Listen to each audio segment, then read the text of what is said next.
Chapter 476, Blue Scale. Dave led his party forward and into the next section of the dungeon. Having safely crossed the bridge, the remaining Doom Knights followed with ease thanks to Urhaza's efforts and ice magic. The lava fish decided to not go out anymore as the battle against the ice-wielding undead was a lost cause. Even in this heat, where chaos ruled, the Lich's magic was abundant and powerful. It could disregard the fires of this area and assault the very essence of the lava creatures as their mortal enemies. Another tunnel extended ahead of them. Dave mounted Grumpy and the group moved forward. He looked at his character info. His temperature meter was still rising. "It's getting hotter. Is everyone's alright?" Dave asked. "Yeah, the potion works well," Lonero replied. "Good. The next chamber is the Chaos Centipedes chamber. I don't know if there will be another centipede boss there or not, so we'll have to be ready," Dave said. "Right." Dave's party headed through the tunnel until they exited into an extremely large room. It had high ceiling and extended to hundreds of meters in all directions. It had several lava pools spread all over the place. "Don't get near those ponds.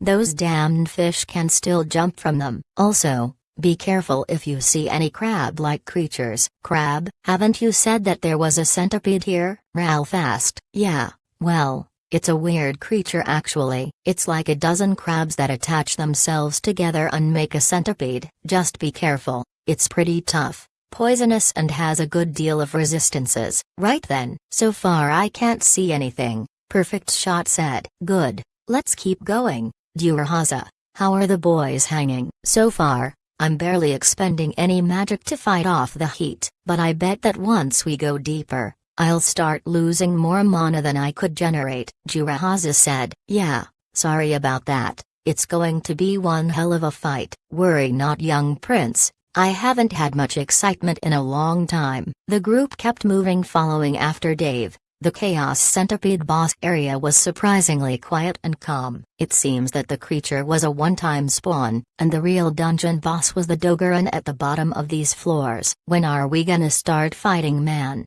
All we've been doing is walking," Flanker complained. "Soon, just have some patience." "Perfect. Can you do some scouting?" "Just be careful. And if you reach the Dogoran's boss room, whatever you do, don't enter alone," Dave said. "Okay." Perfect Shot nodded and bolted forward and ahead of the party. "Why'd you send him alone?" Marie asked. Dave felt slightly awkward for it was the first time they talked since he flat out rejected her for Zoe. "He's the party's scout, and from here to the next boss room is only one single pathway. He will probably not meet any other monsters, and even if he did, I trust Perfect to handle himself well and not die." Marie nodded and resumed her silence. Zoe on the other hand lifted a brow, smiled and then looked away from Dave, probably formulating a recipient for an upcoming headache. After a couple of minutes, Perfect Shot's voice came from the voice comm. "Nothing's here, man. I don't see any monster or boss." "It's alright,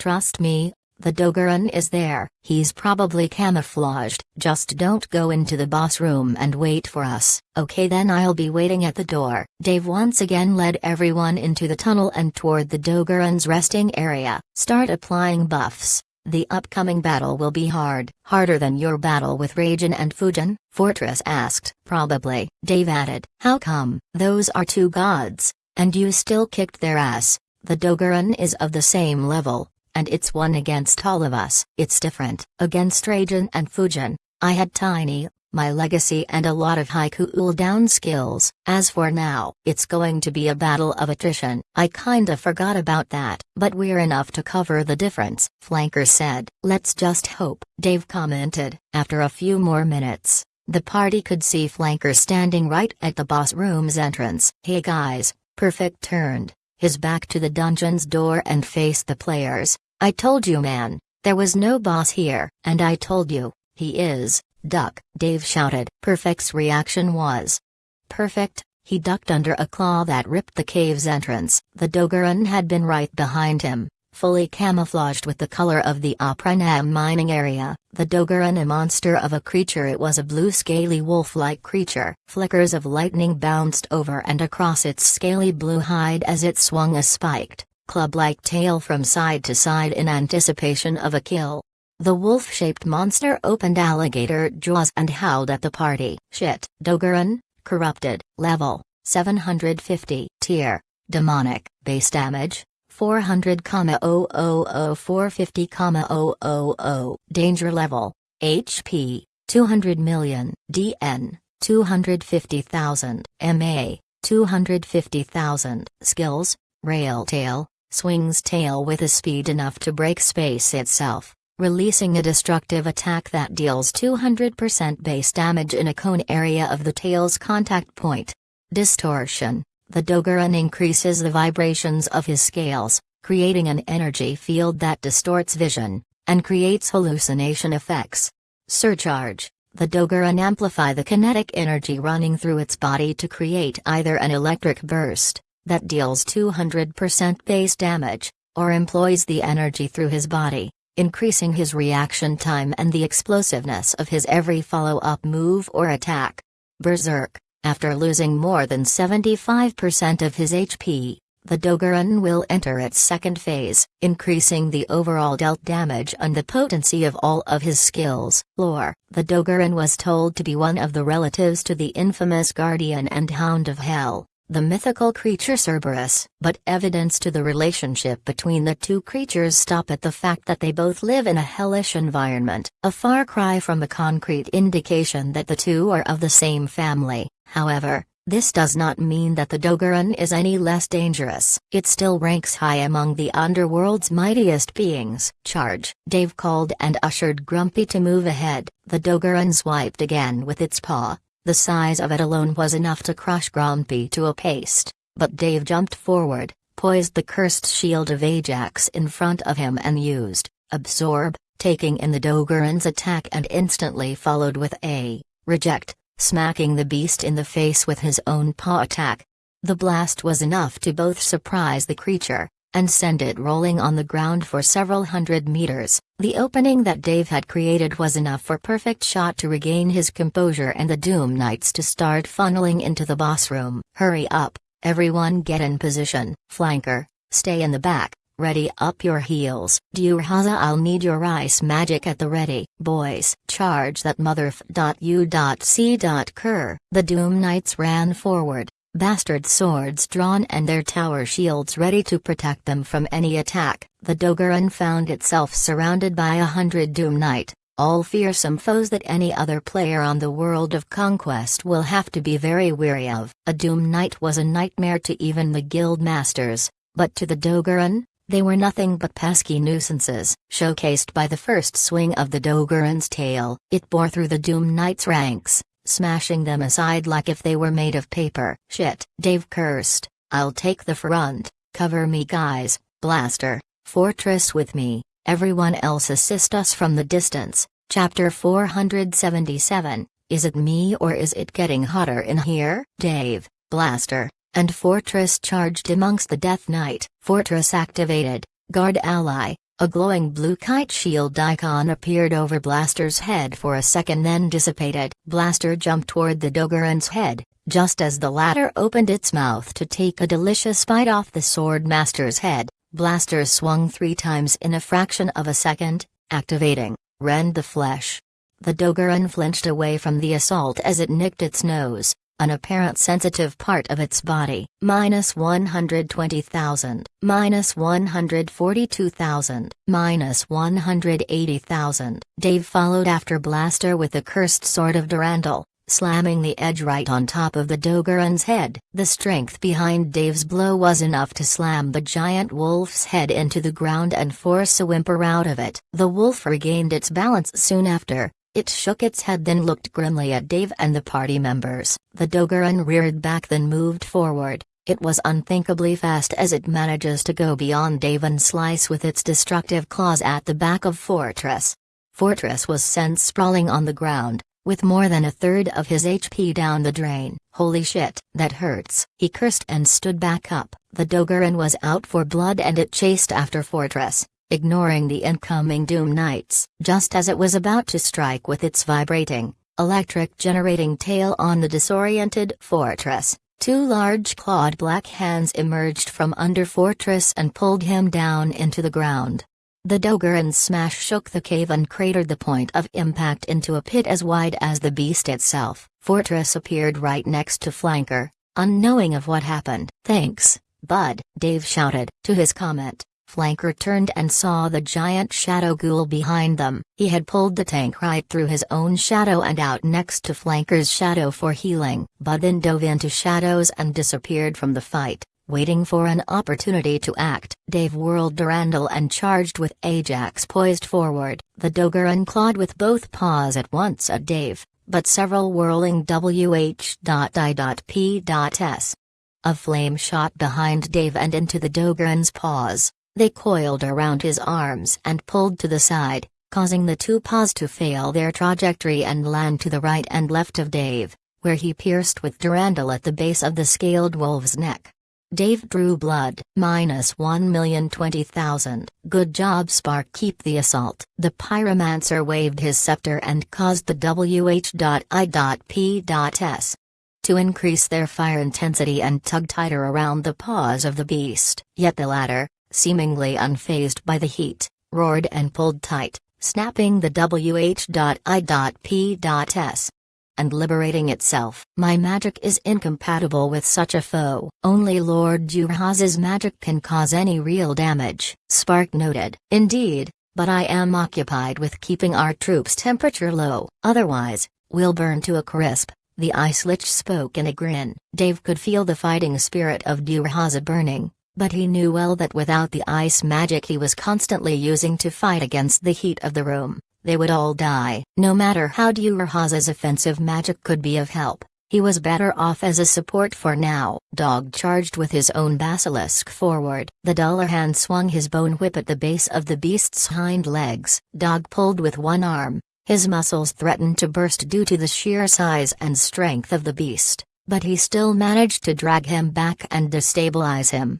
Dog then jumped from the basilisk and onto the Dogoran's back, while his basilisk charged at the other leg, fully knocking him over. Dave took the opportunity and struck at the apparently softer side of the creature, its now exposed belly. But Durandal failed to cause any apparent harm but a few cracked scales. "Duck!" "Perfect shot," shouted, and Dave dropped down. An enormous ethereal great white shark shot and bit at the Dogoran's chest then disappeared. -2,550,000. "Let me," Lone said, activating Ice Shard Arrow Barrage. Her hands moved at impossible speeds, firing dozens of arrows in seconds. The arrows became shards of ultra-frozen ice when they struck the Dogoran, and frost grew rapidly across the wolf's body wherever they hit.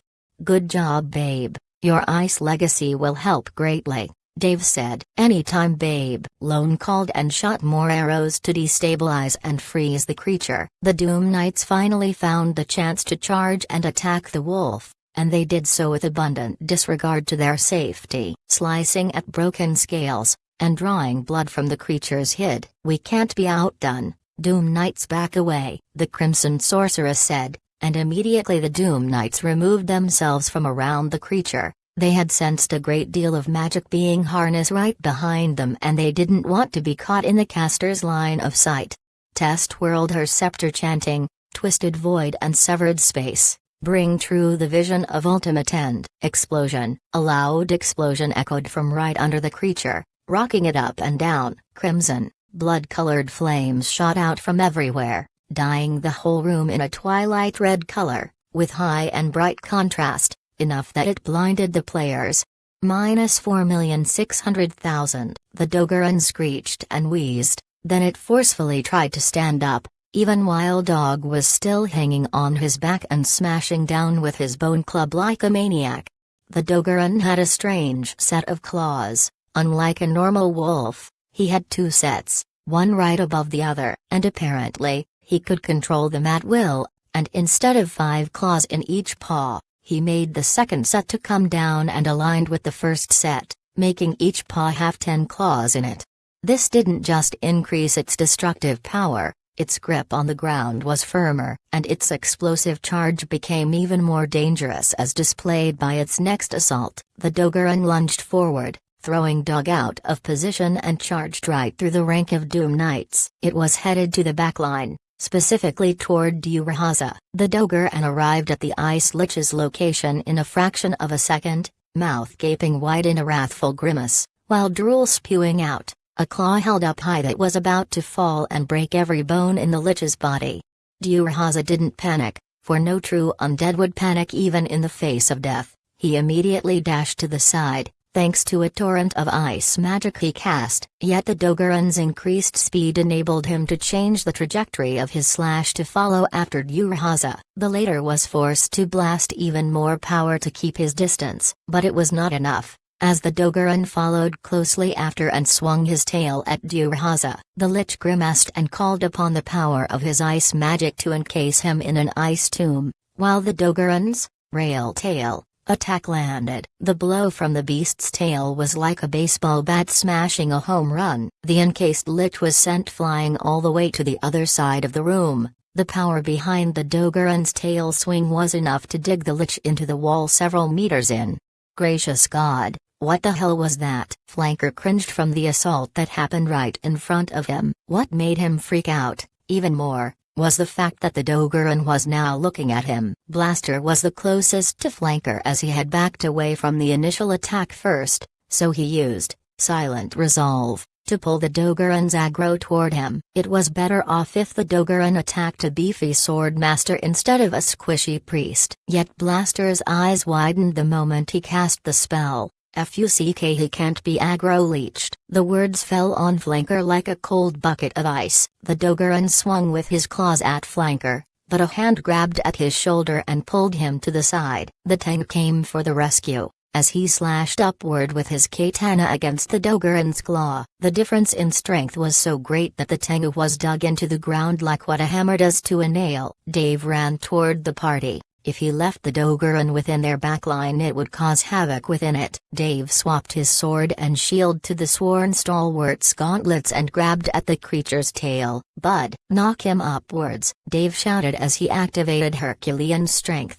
both arms hugging tightly at the creature's tail. Bud appeared right under the Dogoran's chest. The ghoul was massively strong, and among the undead, besides the giants, the race of drama, the ghouls were second in strength. He managed to raise the creature from his feet, even by just a couple of feet off the ground, but it was enough for Dave. "Up you go," Dave shouted, his muscles fighting with exertion as he spun, pulling with him the beast and then threw him to the other side of the battle where the Doom Knights were waiting for prey like a pack of wolves to a served sheep.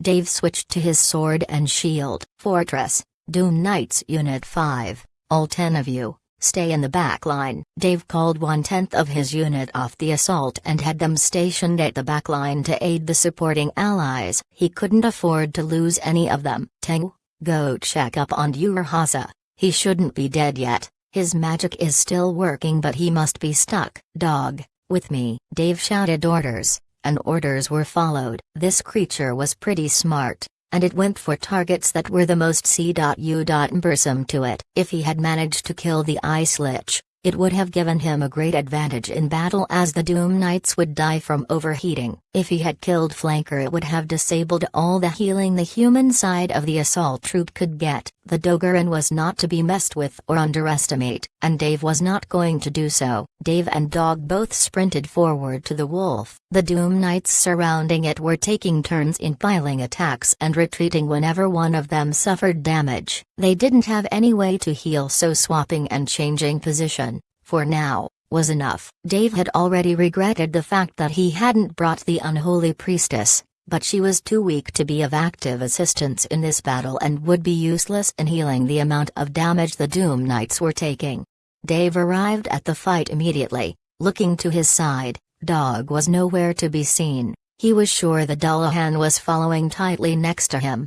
Turning, Dave caught Dog in the middle of the arena, standing like a statue and looking at the ground. He then pulled his club and smashed it into the ground. A notification appeared in front of Dave. "Dog the Dullahan used, rise undead." "Dog the Dullahan has successfully revived. Chaos Centipede. Dave's eyes widened as the ground began to shudder and shake. A monster as big as Grumpy emerged from underground through the new opening and skittered sideways around the hole. Its domed carapace was squarish with an armored crab-like leg attached at each corner. The first creature was followed by more, scuttling into the room one after another. Dave counted a dozen of the crab-like things. The creatures gathered in the center of the room and linked their individual bodies together front to back with all the legs aligned to the sides. The creature on the nearest end shook. Its shell broke apart, revealing a human face with multifaceted insectoid eyes and massive pincer mandibles at the corners of its mouth. "Fuck," Dave cursed. "You've done it again, damn it." Chaos Centipede's name was written in a bright threatening red. Chapter 478, Tough-Skinned. Another monster added to the battle, another variable on the equation has now become much more difficult to solve. Dave grunted. "Dog, get back here. Send some Doom Knights to hold off the centipede." Dave gave the order and ducked under an aggressive paw swing of the Dogoran. Dog, on the other hand, looked right into the eyes of the centipede. He held up his club and smashed it on its head, rocking the creature. The centipede didn't register any points of damage, but it looked like it was in great pain. Dog grunted a few words, pointed at the Dogoran, and the centipede's red tag turned instantly green. He then moved toward the group where Dave was looking at him with a wide-open mouth. "Corrupted Chaos Centipede has now become a member of your legion. How the hell did you do that?" Dave wondered. Then he remembered the first time Dog revived an undead. It acted the same way, and if the creature he revives was lower level than Dog, he could somehow control it and force it to serve Dave.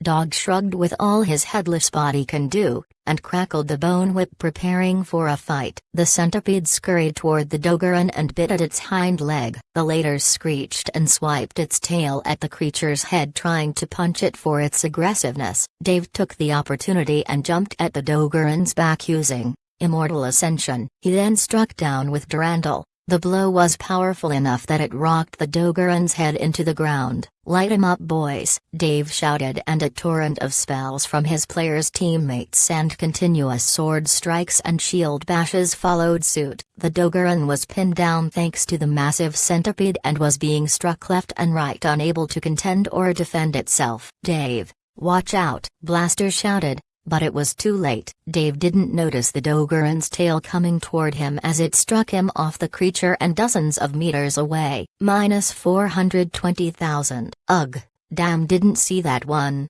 Dave stood back up and ran back into the fray, only to have the Dogoran howl and forcefully stand back up, throwing away any undead that was latched onto it.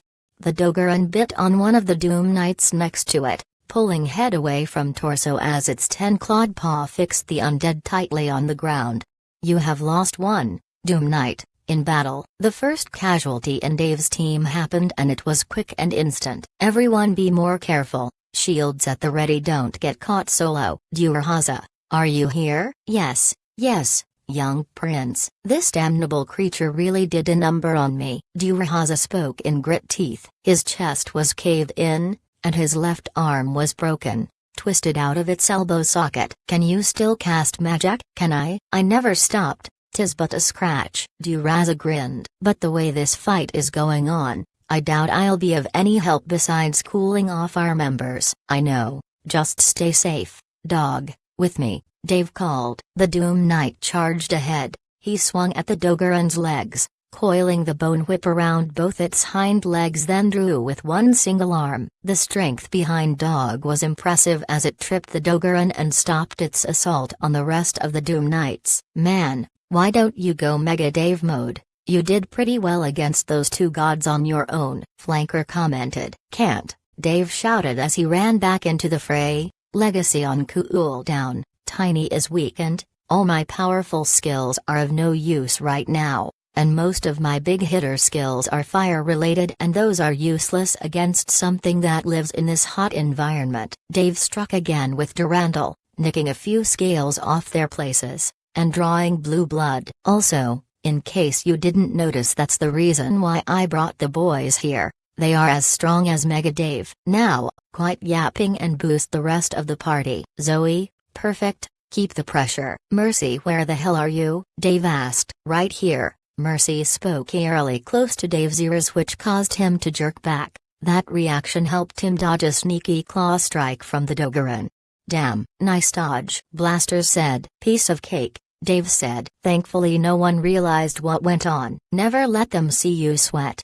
Dave grinned and struck again. Throw me, Mercy said. Dave jumped back and gave his spot to 2 Doom Knights. You sure? Dave asked. Yes, Mercy replied and handed him her hand. Dave stabbed Durandal and grabbed Mercy's extended hand. He heaved and pumped the muscles on his right arm, then shot Mercy forward like a human cannon.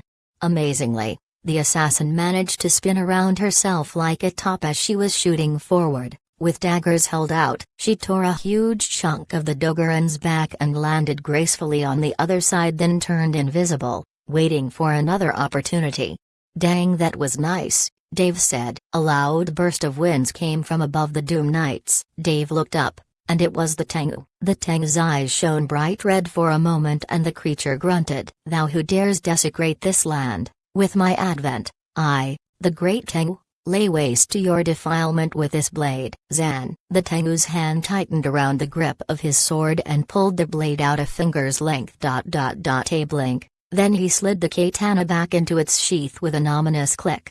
A strong wind kicked up rocks and debris and the whole room shuddered. Everything in front of the Tengu was split down the middle. Even space itself was divided. For an instant, one half of the room started slipping down and away from the other half, like a melon sliding apart after being sliced in half. Then the room shuddered again and returned to normal, the two halves back together as if nothing had happened. In the middle of the slice was the Dogoran. He shook for a moment, then looked up. Across his body, a large scar materialized. Don't tell me it's going to split in half. That'll make everything much easier, man, Flanker said. You had to speak, didn't you? Dave muttered. The Dogoran, against what Flaker had said, suffered nothing but the wide gash on his back. It then opened its mouth and began absorbing the air in the room. For a few seconds, the temperature dropped from infernal to suffocating. The Dogoran's gullet bloated like if it was about to explode. Then the creature howled a blast with enough power that it shook the entirety of the cave. Rocks and stalactites fell from the domed room.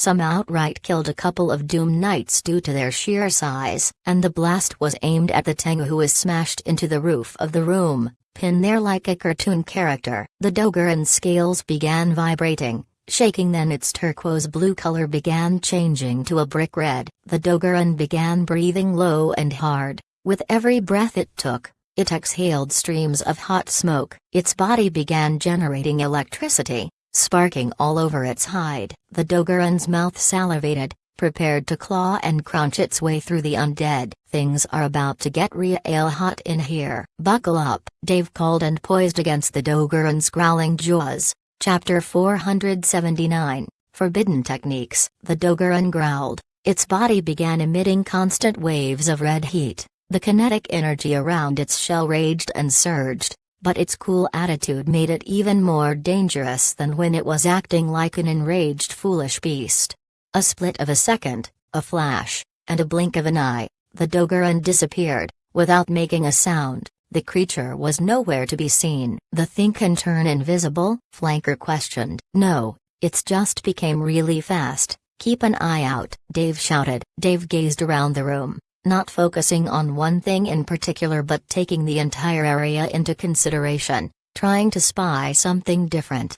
Yet, failing to spot the Dogoran, Dave looked up. Damn, he uttered. His words caused all the players and undead to look up. The Dogoran was leisurely walking, upside down on the roof of the room. Its eyes peeled for weak prey. In almost another second, the Dogoran jumped, or in his case, came down toward one of the most wounded Doom Knights. The scaled wolf crocodile speed was too fast for the Doom Knight to react in time. The Dogoran's clawed its way through the Doom Knight's armor and bit at its shoulder, ripping spine from back, and killing the Doom Knight instantly. The Chaos Centipede assaulted the creature, but a swing of the Dogoran's tail shattered the centipede back to its separate parts, all sprawled all over the room on their backs, unable to stand up. Before any of the other Doom Knight could retaliate, The Dogoran was already nowhere to be seen. "It's gonna start picking us off, one by one if we don't do something," Blaster said. "I can slow it down," Demery said. "I'll help. I need a couple of Doom Knights to protect me," Skelly. Perfect Shot said. "Yes, you and you. Protect the male archer." Dave pointed at a couple of Doom Knights and began scanning the area. Perfect Shot crouched down, placed a palm on the ground and uttered, "Nature's call." A burst of golden waves warm to the look burst out from under his palm. They echoed around the room, locating every stone, rock, and pebble. This skill was one of Flanker's most used skills when he scouted for the party in thick jungles, and now in a cave such as this, though not a forest, it still had its usage, and due to the lack of obstacles, it worked even better. "He is hiding among that rock formation to the north," Perfect Shot said. Demery took out her harp and plucked the strings. The notes were aggressive, almost painful to hear, but they carried with it a message of vengeance and pain. The Dogoran, a canine, with an extremely good sense of hearing, was assaulted, enough that it began howling painfully, its head in torment. "I'll keep him tagged. Guys, your turn." "All right, blow, blow, gates of hell blow," Tess chanted, twirled her scepter, and pointed at the Dogoran. Loud continuous explosions echoed around the creature, then Tess pointed right above it, blowing off a huge chunk of stalactites off the roof.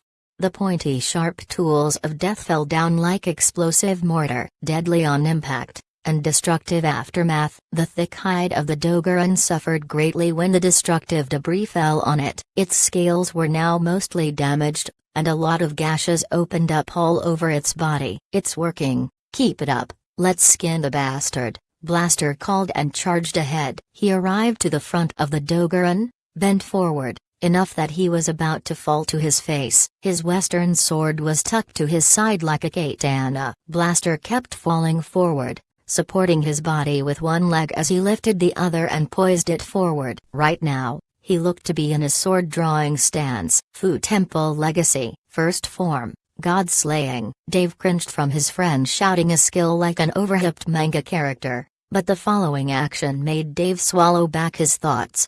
Blaster dashed forward, no more like blinked right behind the Dogoran, followed up by a wave of wind that blasted the creature upwards, then dropped it on the ground. The Dogoran lost an ear and caused the creature to suffer a grievous lacerating wound under its belly. Blaster's attack was the first to deal any type of serious damage to this extent. "Well done, lad, but your form still needs more stability." The Tengu's voice sounded from the roof. He had managed to remove himself from there and fell down to join the rest of the party. "Well, at least he did more damage than you did, old-nosed man. You got stuck into a wall," Flanker said. "Of course that was rather embarrassing, but I needed to gauge the strength of my foe before I could attempt any serious moves." The Tengu replied. "Yeah, right, and I could kill the Dogoran with a sneeze, but I also want to gauge its strength first and see what it could do," Flanker rebutted. The Tengu smiled, but didn't reply. "Flanker, lad,"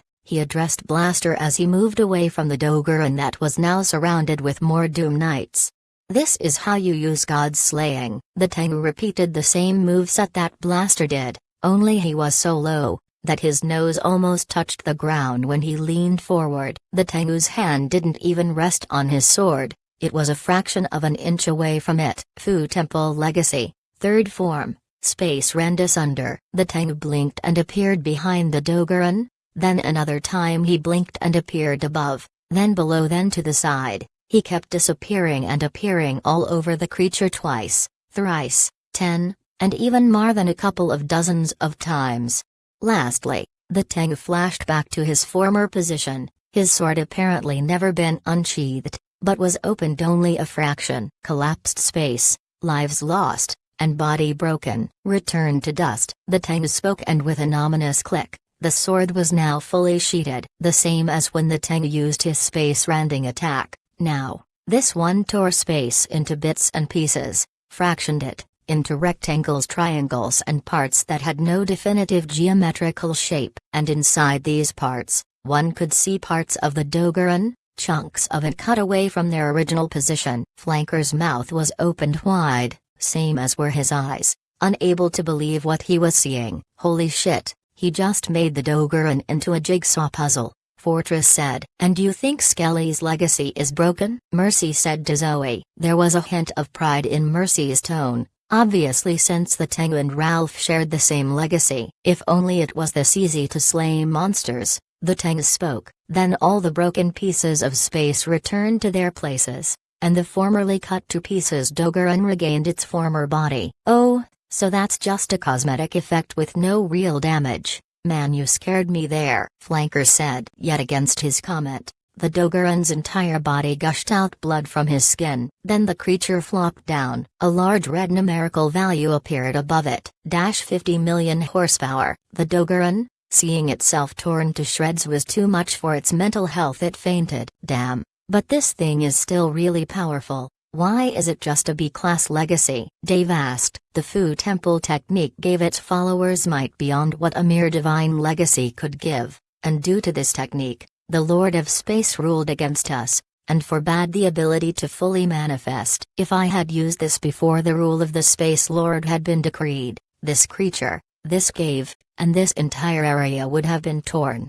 rent to shreds and consumed in a space rift. The Tengu explained. Yeah, that would have been cool if I could do that, Dave. I could have blasted your ass in a PvP match, Blaster said in a grin after he regrouped with the party. It's not like I would stand still and wait for you to use that skill. Also there are other variables, Dave said. Lord Prince, if I may, our original temple technique is far more complex and convoluted. This is but some of the normal attacks. If the young disciple of our temple were to unlock the forbidden techniques of our temple, he would undoubtedly be a great rival to you in the future, the Tengu said, praising the Fu Temple technique. Holy shit, I just got an SS class quest, Blaster said. Really? Dave asked. Yeah, check it out. I'll share it in the party chat. Fu Temple SS Class Legacy Upgrade. You can learn more secrets of the Fu Temple Forbidden Technique. Ask the Lord Tengu on how to start the questline. Be warned, your quest may have a global effect on the world of conquest, that is if you succeed. Rewards. Class Legacy Upgrade from B to S Class. New Fu Temple Technique Forbidden Technique. Soul and Sword as 1 plus 250,000,000 XP. Damn, that looks nice. Let's do that after we're done with this guy. I'll see if I can help you out with your quest, Dave said. Yeah, but don't you have a raid on the Ash King's temple by tomorrow? Blaster asked. Shit, I keep forgetting. Yeah, well I'll help whenever I can. Now, let's focus. The Dogoran is back on the move again, Dave said. The unconscious Dogoran finally woke up. It looked feeble. The red scales on its body had cooled down and were back to their blue color, yet soon they began vibrating again and regained their former red sheen. It was already in its berserk passive effect. As much as that meant that it didn't have a lot of HP left, I still didn't take away the fact that it became even more dangerous. Chapter 480. What lies in the depths? Ours into the battle. The situation looked grim. The Dogoran charged at the Doom Knights, killing them in droves. It became unthinkably swift. With every slash of its claws, it would tear away the shields with the arms attached to the Doom Knights. Then with its other claw, it would rip the torso from head, then move on to another Doom Knight. The casualties in Dave's ranks grew by each passing minute, and the more the Doom Knights died, the more difficult the battle became. Murray, you got any more juice? Dave asked. I need a bit to regen more mana. I can't slow it down now. I'm also exhausted. Perfect Shot huffed. His constant use of Nature's Call drained all of his mana. Damn, this berserk mode is annoying, Dave cursed. This thing has only 10% of its HP left. Why the hell is it more difficult to kill than before? Blaster groaned. Flanker was currently healing him as he suffered an almost fatal wound. The Tengu had lost one of his wings in a confrontation with the Dogoran and was forced down to the ground, losing his aerial advantage. Mercy was unable to use any of her legacy skills as the target was not humanoid, not a ruler, and she couldn't get close to him using her invisibility, as the heat the Dogoran generated and the electricity from the constant vibration on his hide would neutralize any invisible attempt to assassinate or deal burst damage.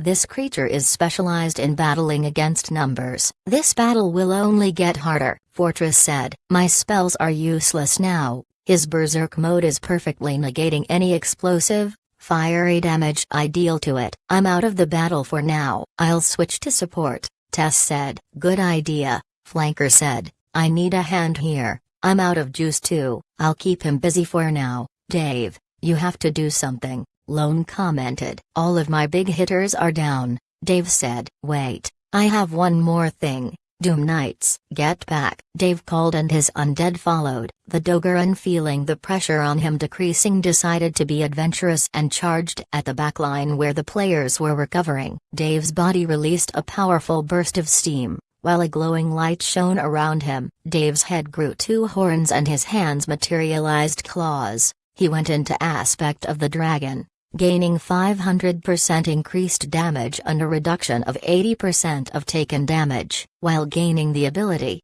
Fly, for a brief period of time. Dave charged the Dogoran. With the newfound speed, he was able to contend with the creature's own. The Dogoran slammed a paw at Dave, to which he took head-on, only to receive minor damage, minus 200,000. At the same time, Dave grabbed the Dogoran's own claws and twisted his entire body, throwing the creature high up in the air. Up you go, Dave called, and followed after the wailing Dogoran. Dave lifted the entire creature up, empowered by the strength of a dragon. The Dogoran felt as heavy as a feather in the hands of Dave. It tried to squirm to escape from Dave's grasp, but his claws were dug too deep in the Dogoran's flesh that no amount of squirming could save it. Once Dave arrived to the ceiling of the room, he flapped his wings and dropped down, spiraling along the way. It was in no way as perfect as when he applied it to White Ghost, as the latter was human, lighter and easier to control. Also, there was more distance he could use to fly up, causing the fall damage to become greater. With the roof of the room being low, but enough to cause serious damage if one were to fall from there to the ground, added to the fact that the Dogoran was heavy and was being pushed into the ground thanks to the power behind Dave's wings. The impact on the ground was brutal. It cratered a wide area, even larger than the Dogoran itself. Minus 12 million. The fact that Dave was the one pushing the Dogoran into the ground and not the other way around, and thanks to the reduced damage intake from aspect of the dragon, Dave didn't suffer much. He then drew Durandal, held it over him while the Dogoran was still trying to recover from the lung-emptying blow. Dave used Weight of the Universe. Thankfully the skill was bound to the sword and didn't contradict with the aspect of the dragon activation condition that no other skills besides dragon skills can be used. Durandal grew to a massive size, more than 80 meters in height. Dave held it over his head with 2 arms, then swung down with a might so great that the impact caused the entire cave to shake. The vibrations caused the rotten blood vessels on his arms to burst, his bones to break, and he was temporarily unable to use his arms. This was the effect on Dave, who struck with Durandal. As for the Dogoran, it whimpered loudly, blood burst out of its nose and mouth, and one of its eyes popped out. As for the point of impact, which was its chest, it was caved in. Shit man, you overdid it. Blaster commented on the graphic abuse. Better it than I'll fold back. I can't use my arms, Dave said, and hopped back out. The Dogoran was heaving, barely able to move. It was on its last leg, but its fighting spirit was not extinguished yet. This creature was still dangerous, and Dave needed time to heal. Doom Knights, get his ass, Dave ordered, and the retreated Doom Knights charged back. Dave focused on the Ring of True Undeath, then switched his appearance back to human. His black gold armor changed to a platinum-colored set. Where skulls used to be, now, majestic carvings of lions and dragons replaced them. Dave's armor was now fit for a legendary war general, but the bent-up shape of his arm caused everyone great worry, especially seeing red blood seeping out from inside his armored arms and dripping to the ground. Patch me up, Dave said to Flanker, who had just finished treating Blaster. Damn man, that's messed up. Heal wounded warrior. Flanker cast a spell on Dave, to which the disturbing sound of broken bones locking back to their original place echoed like crackling popcorn. Soon Dave was able to move his arms. He turned to the Dogoran, who was barely able to move. One last push, guys, let's go. Dave called and everyone agreed. In 10 more minutes, the battle ended. Conquest server announcement. The following party members have successfully raided the Opranam mine and defeated the mini-boss of the area, the Dogaran, level 750. The ore deposit contains the mineral Opranam. The Opranam mines are free to excavate for the following 30 days. Conquest in game time. Damn, that was exhausting. Flanker slopped down to the ground. Most of the players were mentally exhausted. The battle needed them to be on their toes and careful all the time. If not for Dave's Doom Knights, they would not have had any chance in beating this, and Dave knew it. Without his legacy or Tiny, a battle against a 750 level boss was a nightmare he didn't want to relive another time again. Damn, I lost 44 Doom Knights.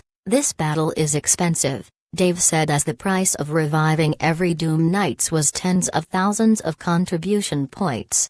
Loot, gotta see the loot, Lone said and hurried to the Dogaran's hide. A moment later, Lone yelped in excitement. Woot, this is amazing, she shouted and shared the loot log with everyone. Dogaran General Armor Diagram. 5 archetypes: Dogaran's Corrupted Blade, Dogaran's Corrupted Bow, Dogaran's Corrupted Shield, Dogaran's Corrupted Dagger, Dogaran's Corrupted Tendons, Dogaran's Corrupted Staff, Dogaran's Corrupted Chime, Dogaran's Claws X40, Dogaran's Scales X120, Dogaran's Tail X1, Dogaran's Fangs X20. 20,000 gold. Hell's Bells, legendary quest item. What the heck? That's a lot of stuff coming out of one monster, Flanker said. The first time one slays a monster it usually drops its best loot. But I never saw a case of something like this, Dave said. This happened a few times actually when players first started playing. Some monsters gave several weapons that can be crafted using the material from the boss slain. This is the same thing. And because the Dogaran is such a rare monster, the drops were generic and general toward all and most classes. Lone said. Use me as I don't understand button, Flanker said. It means that the monster will drop all weapons related to it on its first death. Later on, seeing one of these drops will be a miracle. Still, what is the general armor diagram? Dave asked. It means that the Dogaran's material can craft armor for 5 different classes. This is a huge find, but sadly we don't have the level for it yet, nor can we use the weapons or even inspect them, Lone said. Dave pondered for a moment. It was the same for Durandal and Ajax. He couldn't identify them until he mount all conditions. He tried to identify one of the items dropped only to receive this notification. Dogaran's Corrupted Blade, weapon detail unknown. Remove the corruption status first. Damn, I should ask Andre about this, Dave said. Yeah, that blacksmith that works for you might have an idea on how to remove them, but there are 2 things that are really bothering me here, Mercy said.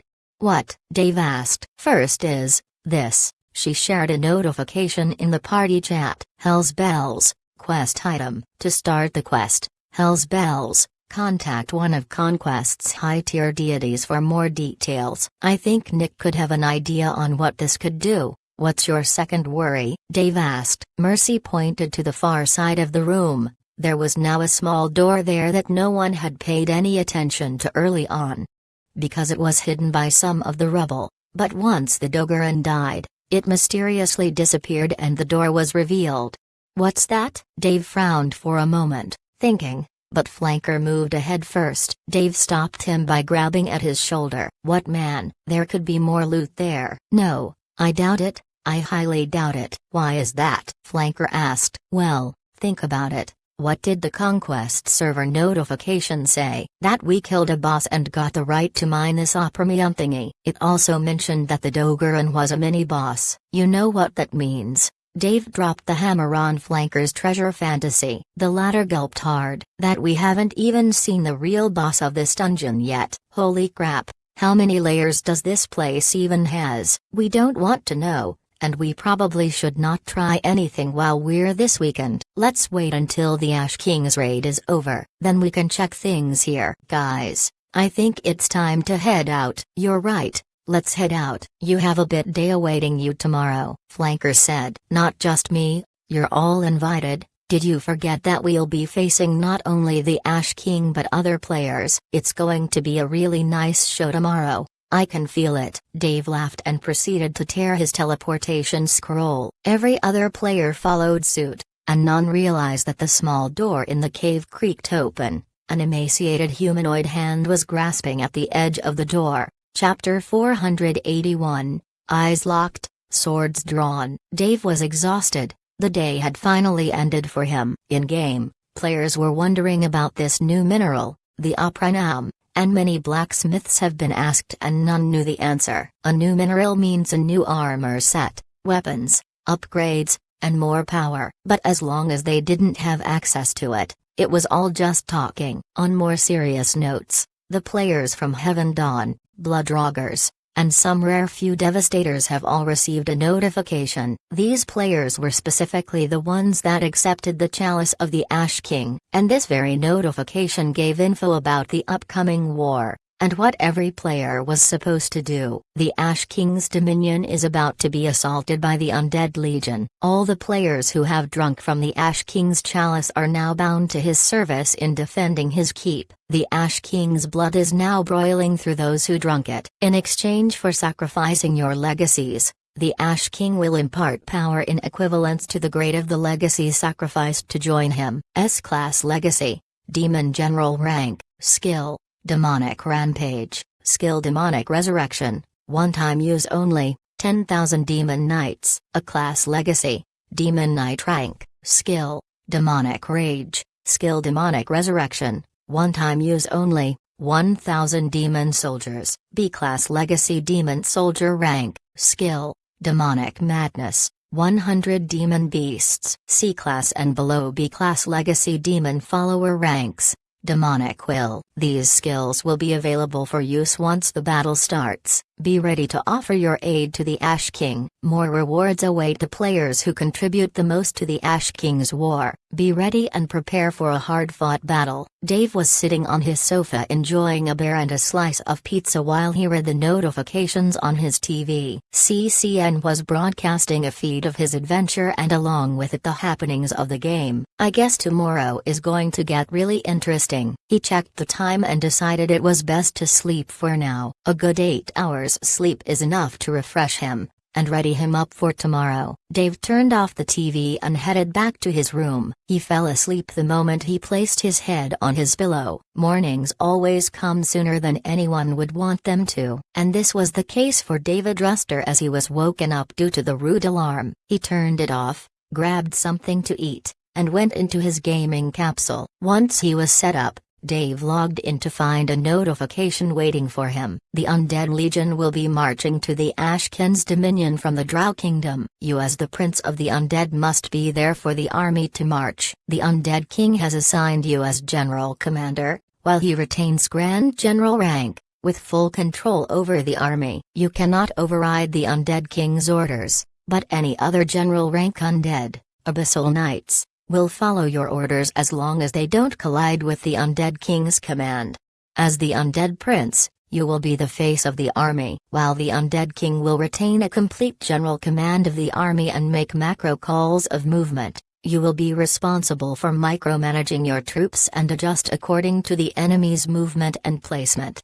You are allowed to call for the entire army's retreat but only do so when necessary. Mistiming this command will result in severe consequences. Damn, they'll start soon. Dave smirked and teleported to the Drow Kingdom. Thankfully, he didn't even need to revive the Doom Knights he lost to the Dogoran yesterday. As this is a matter of war, the Undead King has financed all CP related to gearing up and reviving the undead for Dave's troops. Dave's only dissatisfaction was the fact that the Oprinam couldn't be harvested enough to empower the entire army. However, great portions of it have been excavated and more is being dug out as the army was marching. They all pooled into Dante's workshop and into Dave's blacksmithing guild back in the Eastern Kingdom, melted and forged into arrows, light armors, scale mail armor, and any light gears that the Oprinam could be used on and produced in a faster and more rapid manner. The Oprinam has proven very difficult to melt, but this only added to its durability and strength. So, to use it immediately on the armors of Death Knights and Doom Knights and above was nigh impossible. It would require time, time that the undead didn't have, as the undead king's word precedes all. He had ordered the march of the army, and the army will march, with or without those armors. Dave arrived to the Drow Kingdom. The massive forest was packed tight with undead. There was so many of them that one would find it a miracle if he were to walk without bumping into one or stepping on one's foot. Yet when the undead saw Dave, they squeezed themselves together and made a clear and wide path for him to move forward. Undead, elites, casual, Death Knights and even Doom Knights gave way to the Prince of the Undead. The majority of these undead had spent far longer than he ever did in the Legion. Some had spent years and decades, some had spent centuries and even millennials, yet none had come close to what Dave had achieved in his short-term service. He had started out as a regular skeleton, unknown, hardly remembered, and one of many, yet his climb to glory was paved in the blood of his enemies. Enemies that many undead had thought impossible to defeat. He brought down foe after foe, conquered city after city, ground his enemies to dust, made his name known for all, and right now, the former nobody was the Prince of the Undead, the prince that all wished to serve, the prince that deep down, every undead knew that whatever he did for the Legion. And whatever mission he tackled, he always came on top, and it was always a victory. Dave marched forward until he reached the exit of the Drow Kingdom. At the other side, he looked back. Undead with numbers so many one would spend an eternity counting them one by one. And in the far distance, the Ash King's keep. The pillar of flames rose high and mighty into the night sky, clouding the whole region and shading it away from the hanging broken moon of the underworld. Along the vast desert of the Ash King's keep were unbelievable numbers of demons, humanoids, and beasts, all corrupted servants of the Ash King, and among those, were players, by the hundreds of thousands. Most have all gave up their legacies, and those without have sworn fealty for a power the Ash King had offered. Dave didn't care, as these players were mostly casuals. They will be mowed down with the first charge of the Undead Legion. The real hassle was the big shots that are serving the Ash King. Dave had known that the Super Guild Masters have all refused to drink from the chalice. They however had their minions do so, and by using these minions to watch the war, they could command and order the movements of the player army. In this war, Dave had two problems. The first was the power of the Ash King himself, and the second was the players. For the first, there was nothing he could do. He was going to rely on the undead to break the Ash King, as numbers beat courage at any time of the day. As for the second, and this was the real problem, players were not of a single mind. They could think of different things, come up with different strategies, and bring a great variable to the game that he cannot fully control. With at least White Ghost as the commander and mastermind behind these players, Dave had to admit that they will be a force to reckon with, and he had to give them the respect they are owed. Even if each and every single individual of them was weak, utterly unimportant and nothing more than small fries or cannon fodder. With the likes of White Ghost behind their every move, Dave had to be careful. "Your Highness," spoke the sound of a very familiar undead. Dave didn't need to turn to his right to recognize Samael. "Don't call me that, we're friends, call me by my name, Samael." "Right, anyway. What's the plan?" "For now, we'll wait for His Majesty to announce the start of the battle." "Tell me, what is our status?" Dave asked. "The Undead King mobilized all of our army. More than 8 million undead are positioned around the Ash King's keep. This is but a fraction of our real might. I'm the only other Abyssal Knight with you here. On the northern side of the keep is Dogla and Dortha. They synergize well," Samael said. "Yeah, Dogla's units mostly compose of casters, and with Dogla's beasts, he will have a good time firing away his magic." "What about the rest?" "Merrick is with Lilith. Their ghost magic and blood magic is not as useful as it could be in these harsh conditions, but they will act as support and liaison. We will be trading and exchanging information using their minions. Also, the ghosts can be a good hindrance to some of the Undead King's troops. Lilith's spats will be weak against demons, but they have recruited players that she could enjoy playing with." "That's good. What about Dementi?" "Dementi is leading her archers in assistance of the Undead King's personal royal army," Samael said. "And seeing that the king will be the last to join the battle, that means..." Dave didn't finish his words, Samael did for him. "Yes, That means we're going to be the leading force, the big hitters, the vanguards also. That means that we're the one who'll have the most fun." Samael grinned. Dave matched the ghoul's smile. "Right. That's not bad at all. We could do with a good warm-up." "Tell me, how do you usually start a full-scale war?" Dave asked. "We'll start by sending the undead elites and some of the lower-tiered ones to weaken the enemy's front line. Once their formation is brittle enough, we send in the big hitters, break their line and rampage within." "Textbook," Samael said. "Huh, but I'm here now, and I say, I have a really good idea." Dave spoke while his hand casually strokes his beard. Chapter 482, On this day. "Dave, where are you?" Lone asked Dave through the party chat. "Right at the front of the Drow Kingdom, facing the Ashkin's army." "What about you guys?" Dave asked. "Well, when we logged in, we received quests." "Wanna see?" "Sure," Dave said. Lone shared her quest window with Dave and it showed the following. Elven ally of the Legion. As a follower and companion to Gishbra, the Lord of the Undead Legion, the Undead King has noticed your trustful companionship to his adopted son, the Undead Prince Gishbra.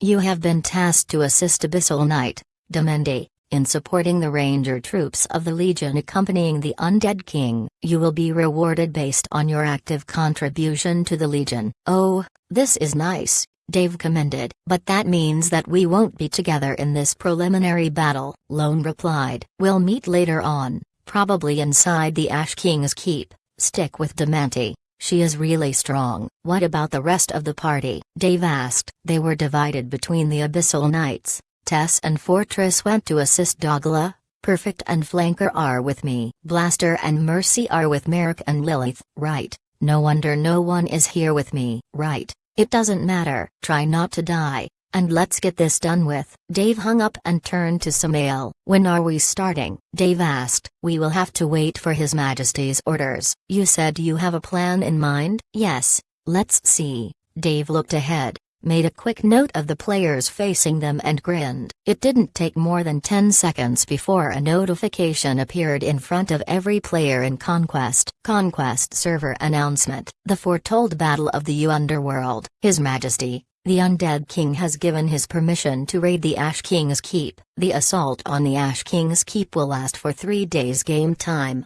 or if the Ash King perishes. For the players on the side of the Ash King, your task is to survive the Undead Legion's onslaught for the duration, 72 hours, or manage to slay all the Abyssal Knights, the Undead King and Gishbra, the Undead Prince. The victory of the Ash King's side will unlock the quest, Fiery Supremacy, where players will be invited to the Underworld via the Ash King to destroy the Undead Legion. For the Undead Legion side, your task is to bring down the demonic throne, and thwart the ruling of the Ash King. By killing this entity, the Undead Legion will have fulfilled his task in ridding the underworld of demons, and will be able to roam free into the overworld, unlocking the Undead expansion pack. "This makes things clear," Dave said. Almost instantly a timer appeared in the player's interface. "I guess this means we can go now?" Dave said. "Well, of course," Samael replied. "His Majesty, the Undead King has given you the right to initiate the first assault. Enjoy it." Samael said. "That's damn perfect," Dave said. He turned to the undead behind him, took a deep breath and spoke. "Fellow undead." His words brought everyone's immediate attention. "On this day, we will wash away the humiliation that has plagued us." He clenched a fist. "On this day, we shall no longer be bound to this dark underworld, unable to live and roam free." He raised his clenched fist. "On this day, we will break the chains that held us captive for thousands of years." He called to the heavens. "On this day, we will strike steel against steel, and we shall end up victorious." He drew Durandal for all to see. "On this day, the world will know to fear the Legion." Brothers and sisters, we bled for years. What's one more day? Brothers and sisters, today, we will bleed one last time, for I shall never turn my back to the enemy, for I shall fight, until I see this abomination ridden of this world. Brothers and sisters, on this day, The Legion shall triumph, and you will all be the reason for it. Make sure that you are remembered. Make sure that you write your very names with the sickening blood of your enemies. Never hunger, Dave roared, and the Legion followed. Never tire, spoke all the legionaries at once. Never fear. Dave spoke the last of the undead slogan in a booming low-toned, skin-crawling tone, and the rest of the undead followed. For the Legion, was his reply, and it was glorious. As the undead, blotting out the horizon, came to his reply, Dave felt their voices resounding and echoing all over the space of the Drow Kingdom. He laughed, admiring the great enthusiasm of the undead. Finally, he gave a set of commands, to which the undead replied to with even more glorifying roars. On the other side of the battle, players that have been converted to the Ash King's service were brimming with pride and expectant of an exciting battle and probable victory. "What do you think they're doing?" a player asked as he was looking ahead at the marching undead. "They look like they're having fun," the player next to him said. "Hey, why aren't the leaders using the demons they got to frontline this battle?" the first player asked. "I don't know, but it's best if it's like this. We'll get more contribution points this way." "Contribution points is good and all, but aren't those just low-level undeads walking toward us?" "We're not getting much even if we kill them," another replied. An archer at their right knocked an arrow, used the power shot, and shot it. The power behind it was magnificent as the arrow took flight in a straight line and pierced through the skull of a marching skeleton and right into another skeleton behind it. "Yep, you're right.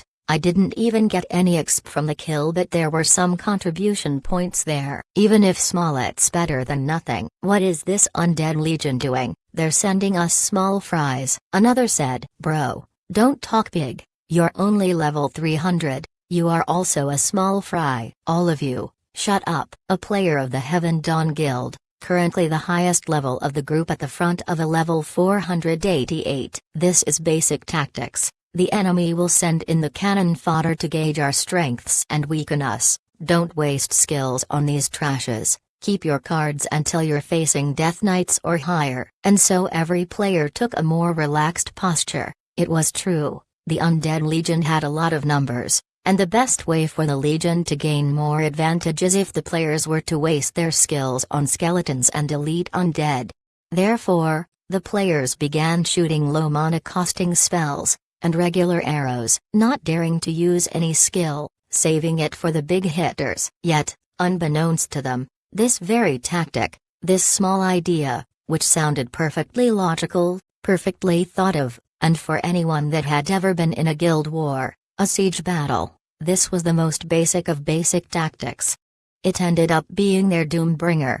Dave's body was shuddering. The fools have yet to notice, he thought. He then gave a command. "Run them over," Dave shouted, and the marching undead sprinted forward. The groups of undead charged the front, and the players were ready. They shot at the skeletons, dropping them to the grounds where more skeletons fell over them. Yet with the massive size of the undead marching forward, it didn't account for a drop of water in the sea if even 100 undead fell to the ground and were literally crushed to bone dust by their companions.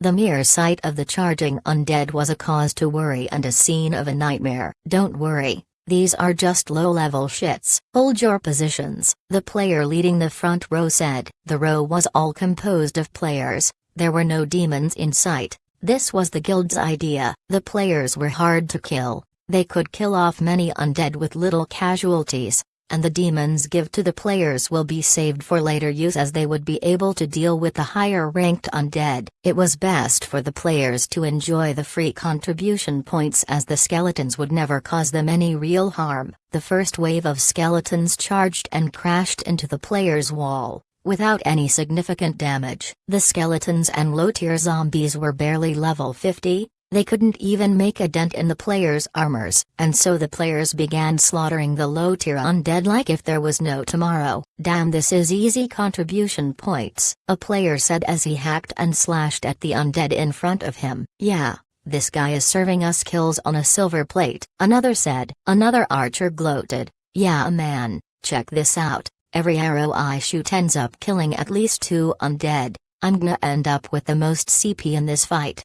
Huh? The archer quieted down. The player right next to him noticed the archer's expression and asked, "What's wrong? Your bow snapped?" "You." "No, but one of my arrows dealt no damage." "You probably missed," the sword master said. "No, if I missed, I wouldn't get a 0 damage value." "I don't know then. I don't fully understand your archer class." The sword master shrugged as he faced the player. "Check this out. Even these skeletons deal 0 damage to me. I could stay here all day and they'll never." The player never finished his words as his body turned to glowing maw of light. Once the maw of light disappeared, there was an enormous bastard sword positioned where the player was. Unlike the skeletons who barely had any decent armor, the hand holding the bastard sword was gauntleted, and the creature to which the hand belonged to was fully armored.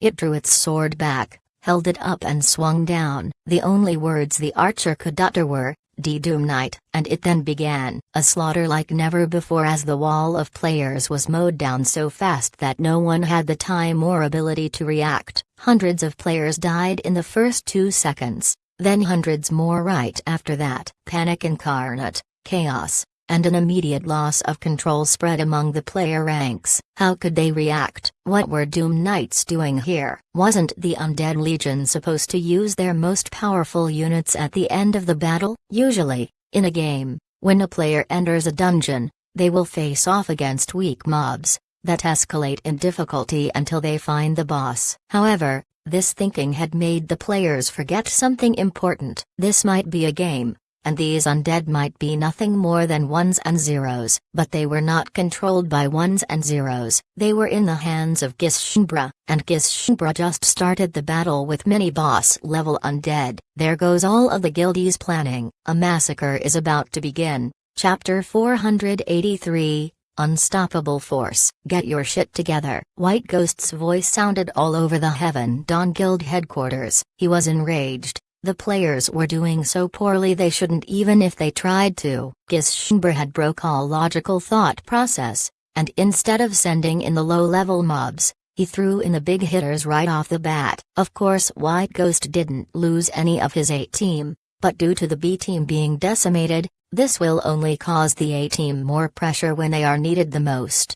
White Ghost was thinking that this was a game of chess, and his pawns were good enough to fend off the undead pawns. Only Skelly used queens, yes plural queens, to slay all of his pawns. Now with nothing but big pieces to play with, White Ghost felt under a massive amount of pressure. Fold back, a team, get your ass up front. I need someone to hold the front. If things get sour, send in the demon mobs. Shit, someone needs to hold off those Doom Knights. White Ghost shouted again and again, hoping his orders would be executed on the spot. At least he could reduce the casualties, regroup and reassess the situation. One of the field leaders reported back, "We can't locate the Doom Knights. They're attacking with the low-level mobs, and retreat whenever they killed a player. Then bait them in. I don't need you to die right now. You still have to hold off the rest of the goddamned Legion." The field leader grunted. How was he supposed to bait Doom Knights? These weren't low-level scrubs. If any player tried to give them an opening, they will go right through the player. Sword in, and sword out, all left were maw of light. This situation repeated itself massively on the battlefield, and the worst thing was, the Doom Knights only attacked whenever one of the low-level undead was assaulted. Especially for melee players, whenever they exposed themselves by swinging their swords or attacking with their weapons, a Doom Knight would be waiting for that opportunity, where the player could not withdraw and cancel his attack, and they would smack him down, stunning them and finishing them off with a couple more attacks. "Our retreat," a player shouted. He was not one of the field leaders, not anyone of any important rank. The player was none other than a casual person who decided to join the battle. But seeing his party members dying, losing their hard-earned EXP was a frightening experience to him, and he didn't want to suffer. However, his words were the dreads of White Ghost's nightmares, and the blessing of Skelly's. In his panic, other players began following after the player. Deserters. They left their posts, giving up the defensive, and this brought even more pressure on the remaining players. The more the players deserted their posts, the more the undead pressured, and the more the remaining players felt desperate. Once the first batch gave up their position, the rest followed, and a never-ending culling began. The Legion, by nature, are knights of honors and valor. However, once the players sided with the demons, they were no longer worthy of the compassion and mercy of knights. Even if the players had dropped their weapons, even if they gave up the battle, the undead slaughtered them. Low-tiered undead made their greatest effort in stalling the players. Some latched onto them, bony arms and disgusting limbs clawing at the players, grabbing whatever they could, clutching at their faces, their arms and legs, until the player was unable to move by the mass of undead grabbing at him. Then came mercy, a sword from a Death Knight or a Doom Knight across the neck, or through the chest to bring finality to the now dead. The Ash King's demons had noticed that the advanced human party was being culled, yet they did nothing to intervene. Bar form the players that had a few demon soldiers under them, the other demons belonging to the Ash King didn't move a muscle. Yet, what could a couple thousand demons do against hundreds of thousands of undead? The players that have sent in their demons to hold off the undead charge have been woken rudely. The undead mowed through them, swords too numerous to block pierced through demons with sickening ease. Demonic ichor coated the ground, demon blood spilled unnecessarily and idiotically. The situation was no different than an ant trying to stop a cart, and the result were the same. The thousands of demons vanished under the assault of the undead, and the latter's charge wasn't even affected in the least. More forces squandered, more power lost, and moral? There was none to begin with. The undead took the first move, and they did so beautifully. The ranks of demons were stationed in irregular formations. They weren't fully organized, as the demons had a very low sense of camaraderie and discipline. They obeyed force and power, and the Ash King had those in abundance. Once the players reached the safety of the demons, the latter were finally issued a Nia command to move to the battlefield. Behind the demons was the long walkway to the Ash King's keep, and if the undead made their way, the battle would end soon. The Ash King's keep had 4 entrances, and the undead army was separated into 4 sections. Amazingly so, only Dave's Legion has made it this far. On the other sides of battle, the undead army was still pressuring the points of entry to the keep. Good. Low-level undead and Doom Knight regiments swap with Death Knights. Death Knights move in square formation. I need 10 brigades up front, 1,000 Death Knight each. 2 supporting brigades to follow. Archers.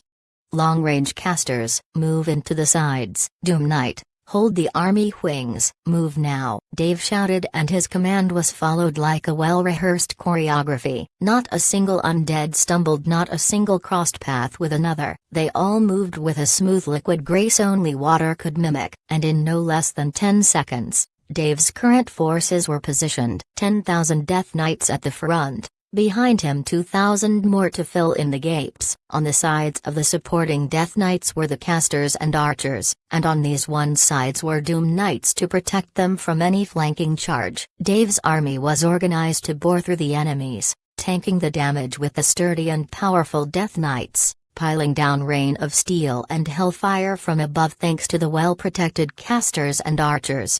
This formation is meant to destroy armies and break through the enemy forces. And so was it shown, when Dave's undead began advancing like one single unit. Demons charged the front, while undead moved, a step at a time. Every footstep sounded as one sonorous stomp of a giant. Every sword drawn as one, sounding like a god drew 1,000 sword to slaughter his enemies. And the first swing, cut down at the demons, also at once, sounding like hell has broken, and the world was about to meet its most calamitous end. Demons dared stand in the undead's way, and the latter all slew them with ease. No demon had the time or ability to break through the undead tower shield formation, especially when the front Death Knight row were protected by the second row who wielded lances. The Death Knights at the front row chopped down at the demons that repeatedly tried to crash into their shields to no apparent avail, while the second row impaled anyone that tallied too long. Even if this demon, by some ungodly miracle, survived the unstoppable force of the marching undead, the casters finished them off with hails of curses, hexes, black fire, and the archers turned them to pincushions of arrows. All of this happened while the undead force never, ever, once stopped moving. Their footsteps marched over the dead bodies of the demons, over the mow of lights, remains of the players' bodies, and even over the dead bodies of their comrades. The undead marched, the undead moved, the legion never stopped. This sight brought an even greater fear into the players' hearts. How could they stop this moving mass of destruction? It was like a moving train, and it was not about to stop anytime soon. "We need help, now. Send in the A team," a field leader shouted for reinforcements. "We only have one A team. The undead are attacking from 4 places. If I send them there, who's going to protect the other 3? White Ghost shouted. "If you don't send them, there will be no one left here for the A-team to protect." "Sir," the player shouted back. White Ghost was about to rip his hair out. Under no scenario did he ever imagine Skelly's forces would move this far in at this speed and in such a short time. His planning and contingency plans all went to waste. He, unlike Dave, was a man with a plan, yet his plans needed time to implement. Unlike Dave, who would come up with a situation on the spot, White Ghost needed to think of all other possible scenarios lest his thinking fails him, and due to this, his mind was in chaos. He was at a loss, stressed out, unknowing of what to do. And if anyone were to see the proclaimed grand strategist of conquest sweating like this, they would certainly doubt their eyes. A genius needs only one setback to throw him off. And if White Ghost is unable to regain his composure and think up of how to deal with the still marching undead, everything will turn up in flames while he watched. "Need a hand?" A private message appeared right in front of White Ghost. White Ghost cursed. "Shit, does it really have to be this way?" he said. He then replied to the message. "Yes, Jiangshi. Hold them off. I can't do it with one A-team." "Got it," said the guild master of the Bloodroggers. "I have a beef to settle with Skelly anyway." Chapter 484, Give Flesh, Break Bone. Dave's creeping death formation kept moving, culling the players and demons whenever they dared raise a sword against them. The assault became too great and too strenuous for the Heaven's Dawn Guild to sustain. "Keep going. We have to be the first among the legions to get to the Ash King's keep," Dave shouted, and his undead all relied in even more enthusiasm. Their weapons sliced stronger, cut deeper and drew buckets of blood. The Legion's advance was devastating. "Ride to battle!" The shout of a player resounded through all the battlefield. And from behind the demoralized players and suffering demons, a wave of Taurus demons came charging ahead. "Move out of the way," shouted the same player who was riding on the back of a Taurus demon. These creatures were like minotaurs, taller than the height of 3 men, with muscular arms wider than a tree trunk. They had a nose ring and wore nothing but a loincloth. They didn't seem to mind showing their 6-packs, as they were stronger than steel and never needed any protection. They wielded a broadsword in one arm and a crescent sword in the other. These demons, Dave had seen on the Siege of the Burning Heights. 2 of these demons, in fact, needed Dorn and Gale to take care of. And now, the one riding the back of one of these demons was no one but Jiangshi. And behind Jiangshi were at least 100 of these demons that needed Doom Knight level undead to stop. "Let me see you stop this one, Skelly," Jiangshi called and pointed with his katana sword forward, causing a blood wave as large as the tide to rise from the ground and crash against the ranks of the marching Death Knights. The attack didn't break the line, but it aided greatly in destabilizing it. Especially since the moment the blood washed over the undead, it soaked the ground, making it slippery. And it was then when the turn of the charging Taurus demons came, with their hulking size and momentum gaining advance. Not even their demon brethren dared stand in their way in fear of being crushed under the stomp of their earth-shaking hooves. Dave frowned heavily. What was Jiangshi doing here? He clearly still had his blood legacy, so he shouldn't have sacrificed his legacy class for the Ash King. Then how come he was invited to this siege? Wasn't it only for the players that are followers of the Ash King? But the answer soon came to light. Dave had finally saw that Jiangshi had 2 horns growing from his temple. Damn, Dave cursed. If it was any other player, it wouldn't have mattered if an legacy player turned to the demon side. But for Dave this meant an entirely different thing, as Jiangshi, leader of a super guild, is now supporting the Ash King. This meant the full force of the super guild is bound to come and assist him. Perhaps just the Bloodroggers super guild is no match for Dave's troops, but paired with White Ghost's mind, and the Ash King's forces, this battle gained too many variable. Dave was about to be put in a tight spot. The Taurus demons charged the front, finding it easy to crash into the destabilized Death Knight. The large Taurus were heavy, their hooves dug deep into the ground, giving them more balance, while the Death Knights were comparably lighter and suffered from bad positioning. The horned creatures began culling undead as they wad through their ranks with utter ease, all while the Death Knights found it harder and harder to march, hold their shields and stay in formation.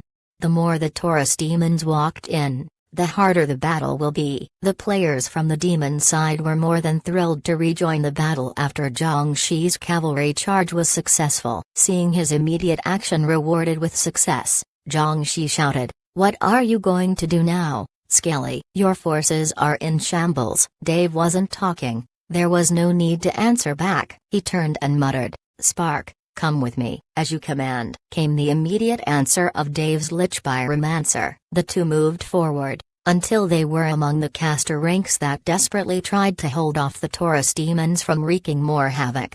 "Spark, burn it all." "The blood on the ground," Dave said. "The flames will harm our soldiers." Spark said, "As much as it would pain me, I know my undead. They would rather be set on fire and able to fight back, than die without being able to properly hold a footing." "You are indeed wise." Spark nodded and took to the skies. Dave was genuinely envious. Even if he was a part Lich, he was a battle Lich, and never had the included ability, Fly. He was more suited to battle and casting, than casting magic alone. Spark rose up, held both arms up and spoke, "Fire, rain down from above." "Undead, shield up." Dave's order was immediately followed. Any undead capable of holding his shield did so, and any undead unable to do so, was protected by the undead right next to him. The skies turned red, and small meteorites, the size of a fist, came down like bullets, shooting down indiscriminately, at undead and Taurus demons alike. The Taurus demons had no protection from the infernal hail of flames, so they used their thick arms to protect themselves. The small meteorites hit like swings of a sledgehammer, piercing skin and cracking bone, while cauterizing the wound due to their heat. The undead escaped marginally unscathed, but the attack's real purpose was to serve as fuel for Dave's next assault. His hands blurred at a fast pace, making complex ninja seals. He was no way as fast as the Tengu, but he was fast enough that a random player would see nothing but a blur. Dave raised his index upward and summoned 48 infernal dragon skulls. The dragon skulls roared at once, shaking the breath away from the enemy players. "Burn it down," Dave ordered, and the spectral dragon skulls opened their collective mouths and shot waves of incinerating heat at the ground, at the undead, and at the Taurus demons. The flames scorched the ground to the brink of it, turning to lava. "Casters, mass curse," Dave called. The casters were spared from the infernal dragon's assault, so they had the ability to cast spells unfettered. Their collective cast of one spell caused the burning Death Knights to heal from the damage of Dave's own skill. But the flames were still covering them. The casters managed to balance where they healed the Death Knights constantly, even if Dave's flames were burning them.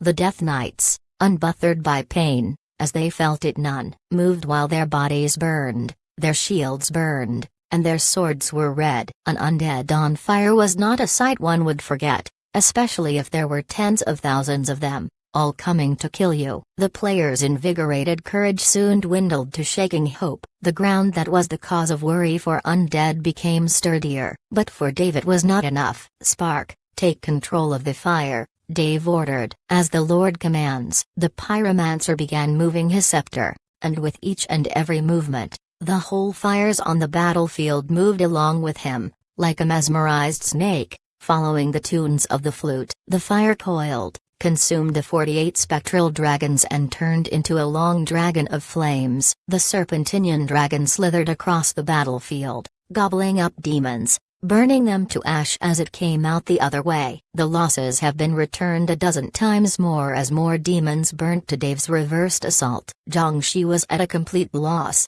He was unable to change the current situation. The Taurus demons had lost their ability to march through the Death Nights unobstructed, and if he could not use Blood Tide anytime soon to reenact the slippery situation, the ground had turned hard soon enough, and now the Taurus demons were surrounded. Even if they were stronger than your average Death Knight, the latter were specialized in hunting big prey in groups. The Taurus demons were about to witness their final day in the underworld. While sparks fire raged rampant in the demons' backline, consuming low-tier demons and players alike. "Dare thee use fire in my presence, such insolence," came the words of one most dreaded of the demon kind. The Ash King's persona manifested, a demonic face with coiling horns. Fire surged around it, and it looked at the battlefield with rage. Its red burning gaze was enough to tame the fire serpent into dissipating. "Lord, he wrested the control of fire from me. I had to dissipate it not to have it turned against us." Spark shouted. "You did good. Don't worry, he can't do more than that,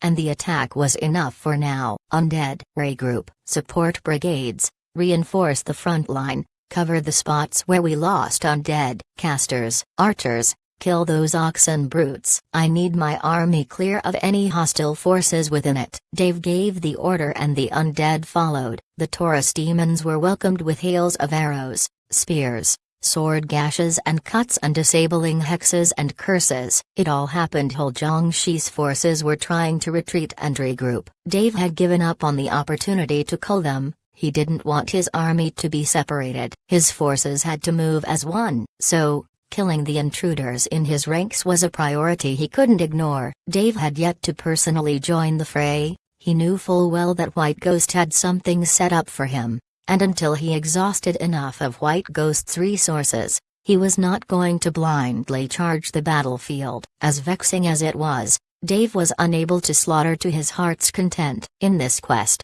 his own survival was a must. He knew that he needed to have his full might ready when he meets the Ash King, face to face. "Ash King, you're playing dirty." "But we can all play dirty." "Samael," Dave called. "Yes, Prince Gishmbra, it's your turn. Show them how an Abyssal Knight fights." "As your highness orders," Samael said. Before he was about to dissipate into shadows, Dave called. "Hold." The Abyssal Knight stopped. "That day, when you faced against the Undead King, do you remember?" Dave said. "Oh, yes. How could I forget that horrible form I turned into? I rather not show my ghoulish side, it's rather ungentlemanly," Samael said while grinning. "Today, we're no longer gentlemen, Samael. Go, have fun." "Show them how a real ghoul fights," Dave said. A vibrating growl came from the ghoul. The sound ratcheted up to a continuous bestial scream, accompanied by wet tearing sounds as Samael started growing,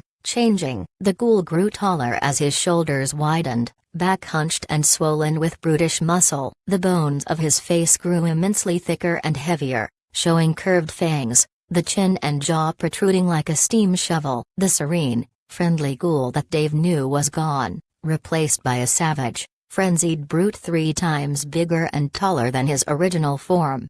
"With pleasure," hissed the Abyssal Knights. The players were about to meet one who will be haunting them in their worst nightmares. Chapter 485, The Battle Rages. Samael dove straight through the player lines. He preferred to hunt down the small fries, the players with the least HP, priests, archers, bards, and even beast tamers, as they relied heavily on their animals to battle for them. They had a low health base.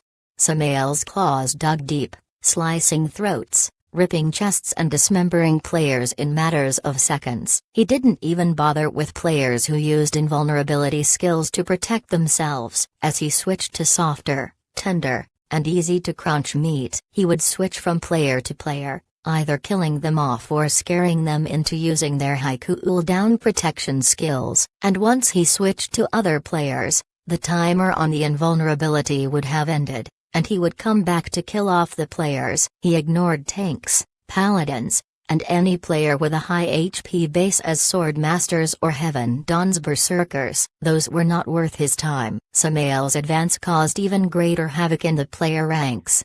and minutes later the Taurus demons within the undead rank would all be culled to death. The Death Knight's firepower was imposing. A Taurus demon could last at most a minute under the concentrated assault of the Death Knights surrounding it, and after about 5 minutes, all the Taurus demons were slain. Jiangshi didn't look too disturbed, even if he was in the middle of the Death Knight ranks. He used blood escape and got himself out of the sticky situation he was in. No player would want to find himself in what amounted to 10,000 Death Knights. Bloodroggers a unit, advance. Jiangshi gave the command, and hundreds if not thousands of players burst out from within the passage leading to the Ash King's keep. These were all best of the best, the highest level players of the Bloodroggers Guild, and they were coming with a vengeance in their eyes. Dave noticed that they had split their forces in two. The front row charged at the marching Death Knights and the second row made a circle. Most of the second row were priests, casters, and archers. Dave didn't like this position. Something was not right there, he believed. Soon, the front row of the Bloodroggers a rank team clashed into the Death Knights row. It was here where Dave anticipated that the damage to his Death Knights will be the highest. Flares of legacy skills, all deities with demonic horns now came to life. Dave wondered if the Ash King had subdued the deities of the players, or just their avatars is now showing the demonic persona of every god that is bound to players by legacy. Eye-blinding spells shot out everywhere. Of these spells, a silver hammer that dropped from the skies to break the undead forces, a deity that drew a golden bow shot thousands of arrows, another deity called the Power of the Wind, slicing bits and pieces of the Death Knights, another deity called Cavalry to charge at their ranks, and even more powerful legacies used with utter abandon to any sense of future planning. To Dave's eyes, this looked wistful, as Jiangshi should consider the fact that Dave might have something up his sleeves that he could use on the chance he survives this full frontal assault. This attack was clearly dumb, but thinking again, White Ghost was in cahoots with Jiangshi, and he will not allow such a waste of legacy skills to kill off Death Knights that could be replenished or could be discarded, since the keep was being attacked from 4 sides, and even if they managed to kill off Dave's entire army, it won't change the fact that the Undead King had more Death Knights at his disposal. The battle wasn't to defeat Dave alone, and Jiangshi should know this. This was a battle of survival. So why would they dumbly attack this way? Dave thought, and the answer soon came to him. It was a distraction, a very expensive distraction that needed Jiangshi to go all out. Dave spotted the group of the A-rankers that didn't join the fray and grinned. He believed he had correctly guessed Jiangshi's plan. "Bud, stay close." The reply came from Dave's shadow. A grim-fanged jaw answered, "As the Lord commands, I am by your side." "Good," Dave said. Dave gave another set of command. "This way, Jiangshi will have to commit to his plan." He ordered half of the Doom Knights that were guarding the flanks of Dave's legion to group up with the front line. This way he'll have more sustainable soldiers, and will be able to shake up the legacy wielders a bit. This action proved to be the correct one to force Jiangshi's hand. The 1,000 Doom Knight Dave sent had reinforced the front row and made the legacies have a far worse yield than when they were aimed at the Death Knights alone. In this scenario, the legacy users began to die, trading death with the Doom Knights. But for every player lost, Jiangshi's assault power lessened. Thus, he was forced to play his hidden ace. There was no time to waste, as the Doom Knights will now be focused on the front line. Dave should be unable to defend himself from Jiangshi's upcoming twist. "Cervantes." "Now," Jiangshi called. "As you command," replied a player wearing pirate drabs. The player disappeared from where he stood and appeared right behind Dave. He made sure he was not heard when he arrived behind Dave, and the moment his hand was about to touch Dave's back, a ghoulish hand grabbed his arm and tugged at it tightly. "I knew you would have tried that." Dave grinned without turning. The player panicked. The last time he attempted this technique, he pulled Dave into the backline of the players. He had wanted to do the same trick, as White Ghost had come up with an even greater capture plan than before. But when Dave had seen the trick, all of Jiangshi and White Ghost's planning went to waste. Bud grabbed Cervantes and pulled him down. The player wanted to teleport out, but was unable to. He then tried to teleport Bud along with him, but the shadow ghoul jerked the player and trapped him under the ground. Being trapped with a Doom Knight was not a sight to be remembered, especially if the latter as a ghoul. Cervantes's struggle ended as soon as it began. Bud's claws had found flesh, broke bone and carved meat. All that remained of Cervantes were moe of lights that surged out from underground. Jiangshi cursed. His actions proved useless, but at the same time, Dave had to lessen the numbers of Doom Knights protecting his flank. Gargoyles by the hundreds burst out of the Ash King's keep, and riding them were players and demons that joined the battle, raining down spells and arrows at the Death Knights. Another player force came charging at Dave's side. These were another group of the A-rankers, but seeing their guild tags, they were mostly from Heaven's Dawn Guild. So all the big guns are out. I'm garnering a lot of attention. Dave grumbled. How is the situation at your side? Dave asked in the party chat. We're doing good. The player and demon resistance isn't much to worry about, but it should take time to break through at this speed. Blaster said. Same here, we're assisting the Undead King, but he himself has yet to act. He seems to be waiting for something. Lone said. I'm getting a lot of heat here. I believe that they're more focused on killing me than winning this fight. Tell Merrick I need some aerial support. I have one of Lilith's spats nearby. I'll rally the info. Are you holding up well though? Lone said. Yeah, so far, it's manageable. But I'm at a deadlock. I won't be able to move any further if the stress on my troops is not lessened. Dave said. It was true. The players had decided to attack from the front, sides, and from the skies. Dave's troops, though powerful, will not sustain this continuous attack in the long run. One of Lilith's bats soon came to Dave. It was a small bat, with a devilish face. It spoke in the words of its mistress, the Duchess of Blood and Carnage. Your Majesty, spoke the bat. The sound was sweet and feminine. If one didn't know that Lilith was the one controlling it, they would have been creeped out. Merrick has sent forces to help you gain aerial superiority. I also informed Dortha of your predicament. He will be sending in the big hammer to lessen the strain on your side. Thank you, Lilith. Tell His Majesty that once Dortha's forces start advancing, he could also join the fray. The Ash King is powerful, and as long as the Undead King remains put, that demon will remain in cowardly hiding. We want to lure him out. Young Prince, you wish to use His Majesty, the Undead King as bait? Yes, otherwise we'll be forced to fight the Ash King inside his own terrain. We want to lure him out where we'll have the upper hand. Once we take the 4 entrances to the keep, the Ash King will have nowhere to hide, and seeing the Undead King about to bust his door open, we'll have him come out as fast as he can. I will relay your message. May your battle be bloody, young prince. Dave nodded at the bat that flew away. Soon, the message had arrived to Dortha's ears, clearly deduced by the sound of the Wendigos' screech that sounded from all over the underworld.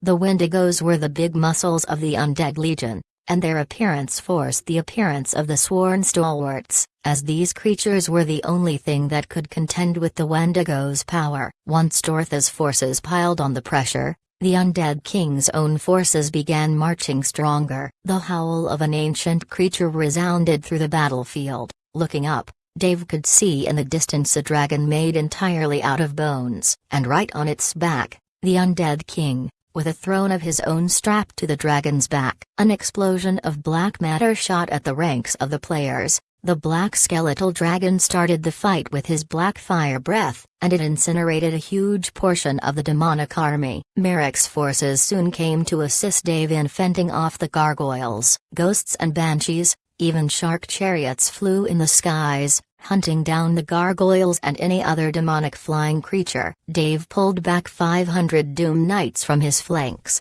leaving them with 250 for each side. The 500 he had ordered to intercept the charging A-team of the Heaven's Dawn. Dave's forces were thinned down, but that didn't mean that they lost all power. The 500 Doom Knights proved a great hurdle for the players to bypass, and even if they did manage to, they won't go unscathed, and a lot of casualties were bound to happen in the player ranks. The battle never turned against the undead's favor. So far, All of the players' planning had gone to waste, and they were losing numbers at a rate too high to control or contain. More desertion happened. More players decided to give up the fight. There was no obvious sign of victory in sight, and Dave made use of that. Whenever he saw deserters, he focused more of his troops to assault the deserting side. This way, even more players would give up, turning the situation into a snowball effect. An explosion of fire and sound echoed right where the Undead King's forces were concentrated. "What's happening?" Dave asked, and the reply came from the bat. "Your plan worked. The Ash King has shown up on the battle. The Undead King is going to face him now." "No.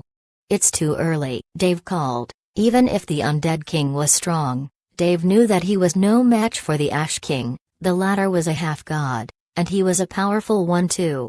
But before he could even finish his sentence, another loud explosion echoed in the battlefield. Fire surged from within the inner depths of the Ash King's keep, and the skies turned from red to crimson, to the darkest shades of red. Fire began raining. As the skies wept tears of flames. The Ash King has taken the battle to the Legion, and here and now was when the fate of the underworld will be decided. Chapter 486, Skelly joins the battle. A sword of flame, far bigger than any spell Dave had ever seen before, dropped from the side where the Undead King was at. This was obviously the Ash King's initiation to the battle. Dave was stuck. He was unable to join the Ash King. The player party was holding him down. His troops were facing both the demons, Heaven Dawn a team, and Blood Ragers a team. It was not a bad tactic for the players, Dave had to admit. Among all the troops that the undead led to battle, Dave's troops were the ones that could be handled the most efficiently. Wendigos on the side of Dortha required a lot of manpower to pin down, which was not a valid point for the players to focus on, especially with the probable casualties that could shred their ranks if they dared contend power against the hulking man-eaters. As for the Undead King's side, that was even more dumb to attempt and assault. His royal guards, and his archers and sheer firepower was bound to scare off anyone who dared fight him besides a world boss of the Ash King's caliber. This only left Dogla's troops or Dave's troops as a viable troop to break and destroy. Though Dogla's troops prided themselves with amazing firepower, as most of his ranks were pure casters, the heavy hitters of the Legion that could literally wipe an entire army in the blink of an eye. If the players managed to get deep into their ranks, they could easily destroy Dogla's troops. Yet the risk was too high. Dogla's troops were well organized and they marched steadily, never overcommitting and wary of ambushes. So, this left only Dave's troops. They were mostly knights, undeads, sword and shield, and battling him was nothing but straightforward. And thus they focused on him, making his ability to rejoin with the Undead King unavailable. Dave could only curse his luck. If he were to leave and assist the Undead King, his troops will suffer from the lack of leadership, but if he were to stay here, there was a big chance that the Undead King might die while he never had the chance to do anything to aid him in the process. Dave's only option was to break the players, and fulfill his objective of breaking through the rampart on his side. Once his undead are in the Ash King's keep, he will have the ability to move and roam the battlefield. "Dog, come," Dave called, and the Dullahan replied. He came with his own Azure Basilisk, fully armored with steel and Opranam. Killing Dog's basilisk would be nothing short of an impossible task. Dave slapped the ground with an open palm, bursting black sigils and writings on the ground that blew up in smoke and summoned Grumpy. The Onyx Basilisk was the same, fully armored up and ready to hunt. "Bud, stay close. Spark, assist Samael. Tengu, lead the rest of the undead. I'll leave all into your care," Dave called. "But where are you going, Lord?" the Tengu asked. "Those demon-turned humans are going to cause a lot of trouble. I'll have to deal with them myself." "But it is apparent that they are using these tactics to lure you out," the Tengu said. "So what?" Bud replied. The Shadow Ghoul's eyes were fixated on the players fighting the 500 Doom Knights. "They wish to wake the dragon, and an enraged one they shall meet. Lord, let's bring them to their knees." "Right then," Dave said in a wide grin. "I guess it's time I use this. I still have one last use of it. It's better now than never." Dave pulled a purple jewel from his pocket. It was filled with cracks, and barely able to hold its sheen, he threw it as far as he could in the direction of the players. The jewel broke in the skies, shattering to glittering bits and pieces. And from the glitter, space shuddered, contracted and attracted. Then a wide opening in space opened up like the mouth of a world-eating beast had came to feast on all that ever lived. Antibully has broken. From within the fracture of space, two arms, thicker than a building, grabbed at the sides of the void, tearing the whole thing even further apart to let its massive size come out. Drama, red, enraged and unfettered, came out of the void. "You have called upon me, and it is my duty to aid. Lord Prince Gishbra, here I come, to bring our foes a timely death." Drama's words resounded through Dave's side of the battle for all to hear. He then stomped on the ground with enough might that he cratered it. And from the crater rose a pillar that Dave had personally named, the Pastemaker. Drama pulled the massive pillar with one arm and twirled it over his head with enough speed that wind gales spiraled around him. In one move, Drama tucked the pillar under his armpit, one arm pointed at the players. "Today, you die," Drama roared, then charged the players with bulldozing might. "Dog, Bud, with me," Dave called, and the three charged, Dave riding on Grumpy, and Dog on his basilisk, while Bud followed behind them in a swirl of dark shadows.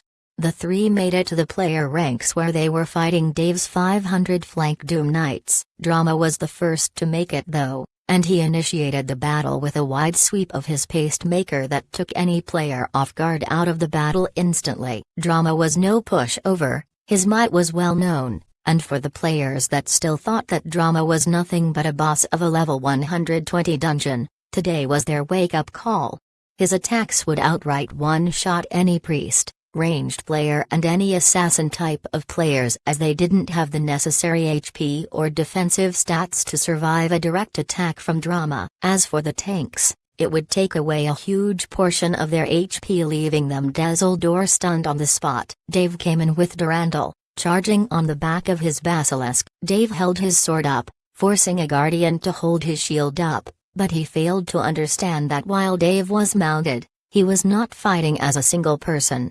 Grumpy's eyes flared yellow and the guardian was instantly placed in a petrified abnormal effect status. His allowed Dave to strike down unperturbed with Durandal, powered up with Herculean strength. The guardian, inherently resilient, didn't die, but the blast sent him rolling away from the front of the battle. Dog swung his bone whip, or rather his opranam-coated bone whip, at the players in the vanguard position, stunning, bleeding and crushing skulls whenever he swung. Dog's assault was even more sinister. He avoided all types of front-focused players and surged with his smoky body to the back. He pulled healers, bards and ranged players down to the ground and slaughtered them where no one could aid or assist them. Dave's 500 Doom Knights were endowed with a renowned vigor, as the Prince of the Undead had joined the fray with them. They didn't want the rest of Dave's personal Doom Knights to overtake them. They also wanted to please Dave. He was their prince, and they wished to please him with the blood of his enemies. The Undead roared, with enough force that their mouths tore open, their jaws opened wide in one single hollering roar. Undead might. In the face of the enemy, we give our all. The undead around you have been empowered with rampage. Whenever they suffer damage, they shall give it back twice as more. All undead around you will have a 1% chance of instantly resurrecting after dying. Break them, Dave shouted with similar might, and the Doom Knights charged the players. They didn't even bother blocking the players' attacks anymore. Some of the Doom Knights who held a shield and a sword threw their shields away and wielded their sword with two hands, focusing on slicing and cutting the enemy more than their own safety. The situation turned to the worse far faster than White Ghost ever believed possible. His idea was to hold off Dave for a long while, giving a select group of players the chance to assist the Ash King in his surprise assault on the Undead King. Yet if Dave manages to break the troops that are holding him down, he will not have the time to accomplish his plan. Chapter 487. Well-timed help. What the bloody hell are you doing? Hold Skelly off. Stop him, White Ghost shouted in the ears of the player that led the group against Dave's Doom Knights. Yet his words fell on empty ears, as the leader had just died to a treacherous blow to the back by Bud. The second in command took the communication and leading role and shouted, We're being ground to minced meat. Send in the assistants." "We have no assistants left," White Ghost shouted. He was seriously thinking of drinking from the chalice by now, sacrificing his legacy to be on the battlefield. It was far better if he was there personally. His ability to make plans and change things while on the scene would be much better than him staying at the Heaven Dawn headquarters watching from multiple screens. "I'll help them," came the voice of Jiangshi. He was wrathful at Dave for foiling his earlier assault and wanted nothing more than destroy him. "Just don't overdo it. We still need you for the fight with the Ash King," White Ghost said. "I'm not your underling. And you better be thankful I even decided to help." White Ghost didn't reply. It was better off not argue with that hothead. At least now he was of some help. Jiangshi took to the battle again, this time with another group of Taurus demons, and 50 general-rank demons. These were his personal troops handed to him by the Ash King as an exchange for sacrificing his legacy to serve the Ash King. When Dave saw the second wave of Taurus demons assaulting his front line, he cursed under his breath. He had to trust in the Tengu to lead the group of undead to sustain the least of damage. But what made things worse was the second infernal sword swing that came from high up in the skies and fell down. It was once again in the direction of the Undead King. The Undead King has been critically injured. The Ash King has sustained minor injuries. Undead King has 40% remaining HP. Ash King has 80% remaining HP. The death of either kings will end this war. "Fuck," Dave cursed once again. "Dave, this is bad." Lone's voice came from the voice comm. "We've been trapped." White Ghost sent another group of players to hold off the Undead King. They even used a forbidden chapter to lock him in place and remove all of his defensive values. Dave cursed once again. Things were happening way too fast for him, and he was too far away to offer any assistance. "Lord, go," Bud said. Dave turned to the ghoul and said, "The fight is still here, but His Majesty needs your help." "We got this. Trust us." Dave turned to Dog, who just finished swatting away another player. The Dullahan never spoke, but the nod of his head from under his armpit was enough to confirm his stand. "Go." Dave turned his basilisk and charged toward the Undead King's side of the battle. He was not going to make it in time, so he jumped up from Grumpy's back and used Immortal Ascension. It was better to fly than to sprint.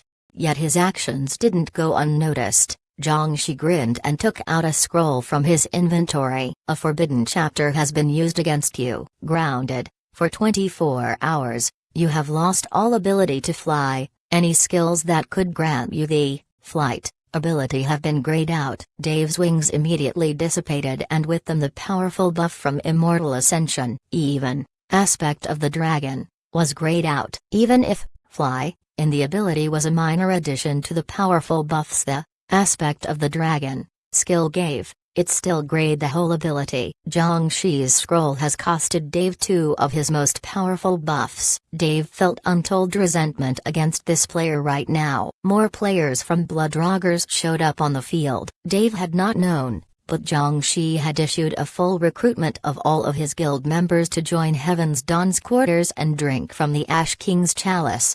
These players, though not the most powerful of the Bloodroggers Guild, were still strong enough to throw a stick in Dave's wheels. The situation turned to Jiangshi's favor way too fast. Another infernal sword strike began materializing in the skies. If this one lands, Dave isn't able to know if it would mean the end of this war, but he was damn sure that he was not going to let it land, no matter what. As he thought of a method to help the Ash King, a new notification appeared in front of him. "In times of need, those who you have aided in the past have decided to repay your favor." Not a moment later, a hail of ice and arrows shot from behind Dave's troops. They arced too high, too wide and too far, avoiding Dave's troops, and landed square and neatly upon the demonic forces that were battling them. Dave turned to see the Ice Queen donning a blue armor and a crown tiara. She rode on the back of a great wolf. This was Emma Uruk, Chapter 176, the Queen's own mount and a beast of a monster in battle. And behind the Queen was an army of soldiers, wearing silver armor coated with wool and fur. It was far too hot for anyone to wear these armors in the underworld, especially this close to the Ash King's keep, but the frost aura from the Queen negated the heat with utter ease. my knights. Show them the cold heart of winter. Charge! The queen roared, her feminine voice sounding like the drums of war as she called her troops to rally. And so did they. Heavy cavalry, ice golems, and wolf riders all came to join the battle. Dave thanked the gracious lords that smiled upon him in his time of need and gave him this timely assistance. With the Ice Queen holding his side of the fight, he can freely move to help the undead king. Yet the problem remains. He can't make it there in time. The sword had fully materialized and it was going to land soon. Dave, help! Lone shouted in his ears. He never answered. He never needed to. The ground trembled. Far worse than when Drama marched. A great creature, that could make even the mighty Drama look like an infant compared to it, rose from the ground. Even in the distance, Dave could see the behemoth as it shook off dirt, stones and boulders off of his body. From the far side of the battlefield, Dave could hear the behemoth speak. Damnable spark of flame, you wretched goat-horned blasted son of a dung beetle, today, by the power of these arms of mine, I shall break your bones. Bit by bit, in vengeance to my brothers and sisters. The Wrath of a Titan event has started. The Earth Titan, Chapter 102, has come to aid the Undead Legion in destroying the Ash King. Undead are required to assist the Earth Titan in his quest, while players on the Ash King side are required to stop him from doing so. The event will end with the death of either the Undead King, Ash King of the Earth Titan. Holy moly, now this spices things up a little. The infernal sword swung down, but the Earth Titan, massive in his size, held a hand forward and broke the whole thing into sparks and surges of flames.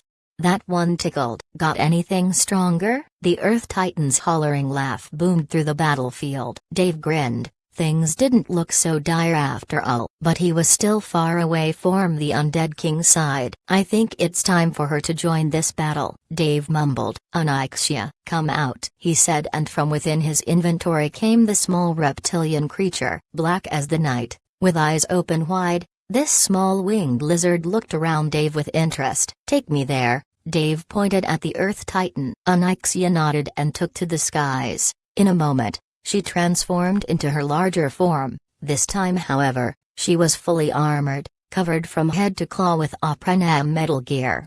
Dave jumped up onto Onyxia's forearms and climbed up to her back. He was not allowed to fly, but Onyxia was not under Jiangxi's forbidden chapter. With Dave riding away to the other side of the battle, things were bound to change. Chapter 488. The Big Boys Table. Onyxia roared loud enough for all to know that she was coming. Players on the side of the Ash King panicked. It was not known to Dave beforehand, as the skeletal dragon the Undead King rode to battle had wreaked havoc in their ranks, and now add to it a fully fledged living dragon. The situation turned sour before she could even arrive. The Earth Titan dug both its hands in the ground, pulling up a boulder the size of a small town, then threw it right in the Ash King's direction. The latter was unable to dodge. If he did, the boulder would break right through one of his 4 ramparts and allow undead easy access to his dominion. The Ash King clapped both hands together in a thunderous explosion of sound, and then pulled them apart with exertion, creating a sword of fire. The motion was fast enough that he managed to wield the sword of fire and swing at the boulder, sundering it to ashes before it could do any damage.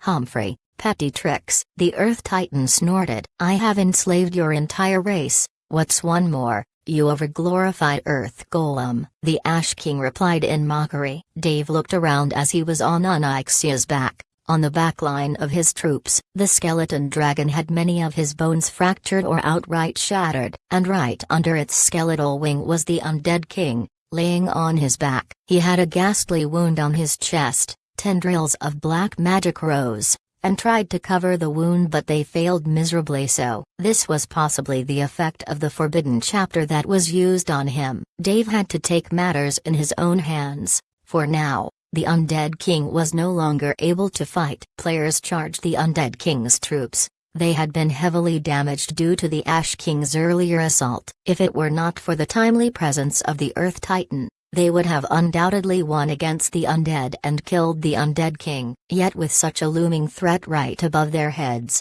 they decided it was best to go around it and keep their hunt on for the Undead King's head.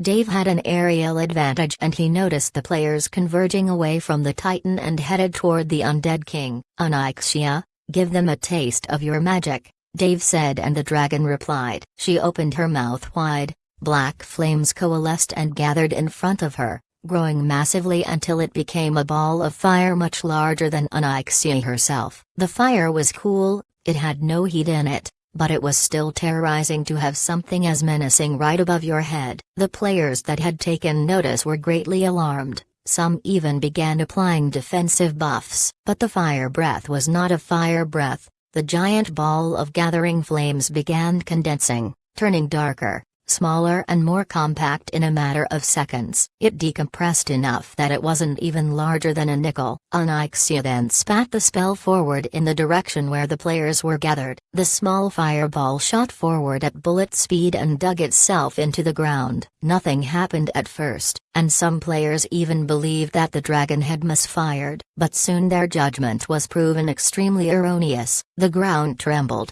Then continuous tremors followed. The frequency at which the ground shook increased until it was no longer possible for any player to remain standing. They all fell and began bouncing up and down on the ground. Finally, from the point of impact where Onyxia's spell connected to the ground, dirt rose up in the shape of a bubble. Then it dissipated, consumed by the ever-so-growing sphere of black energy that was underground. The sphere grew so much that it tore into the ground and consumed the players inside it. But it didn't stop there, it kept growing and growing, eating up stone, dirt, players, and demons alike, sucking them in as if the pits of hell had opened up. The sphere soon contracted upon itself, even faster than it grew, and all that was left was a crater where dead bodies of demons and of many players floated. Not even half of them survived the attack.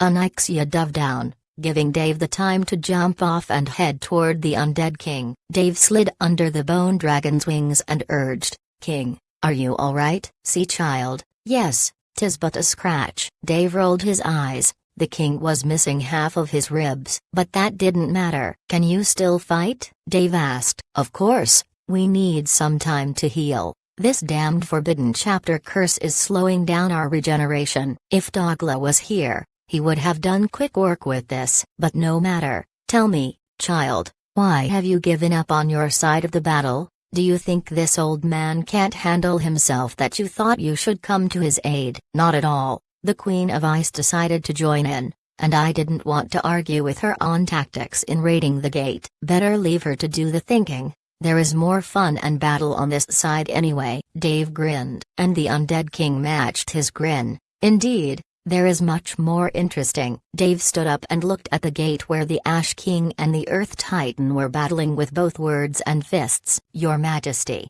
why haven't you used your black sword yet?" Dave asked. "As much as we would have wanted to, it was by this very sword usage that we fell in our first conquest against this abominable Ash King. He has means to shut down all of our most powerful abilities, thus why we opted to slice and dice at him. I can't say I don't like the idea, but he's too big to be cut to pieces with your sword. No offense." "None taken, child. It is indeed compared to his size. Our sword is a threat to him no more than a needle is a threat to a man. But even a needle can be deadly if it's struck well," the undead king said. "Yeah, but I believe it's best to beat size with size," Dave replied. "What is the meaning behind your words, child?" the undead king asked. Dave replied with a smile and walked stoutly in front of the undead king. Demonstrating was always better than explaining. "Tiny," Dave uttered, and the small slime emerged from his pocket. The slime wiggled in ecstasy as Dave had once again called to him. "Let's go, Mega, buddy." The slime immediately coalesced over Dave, covering him from head to toe, then began growing in size. Dave's mega form was now well known. The players that survived Onyxia's attack all went into a panic. They had all known how Dave battled against two gods of conquest in this form and emerged victorious. The players shouted in panic in their voice comms, "Where are the supporting parties? Where is the other A team? And why the hell is Skelly here?" But no answer was satisfying enough. The other A team was still stuck fighting on the side where the Ice Queen was. The supporting parties were barely able to hold off the assault from Dorothy's Wendigos. Not even the sworn stalwarts could contend with the enraged Wendigos. And for Dave being here, they had no real answer. He was struck with Forbidden Chapter, so he shouldn't have been able to fly there, but they never accounted for Dave using his dragon to get there.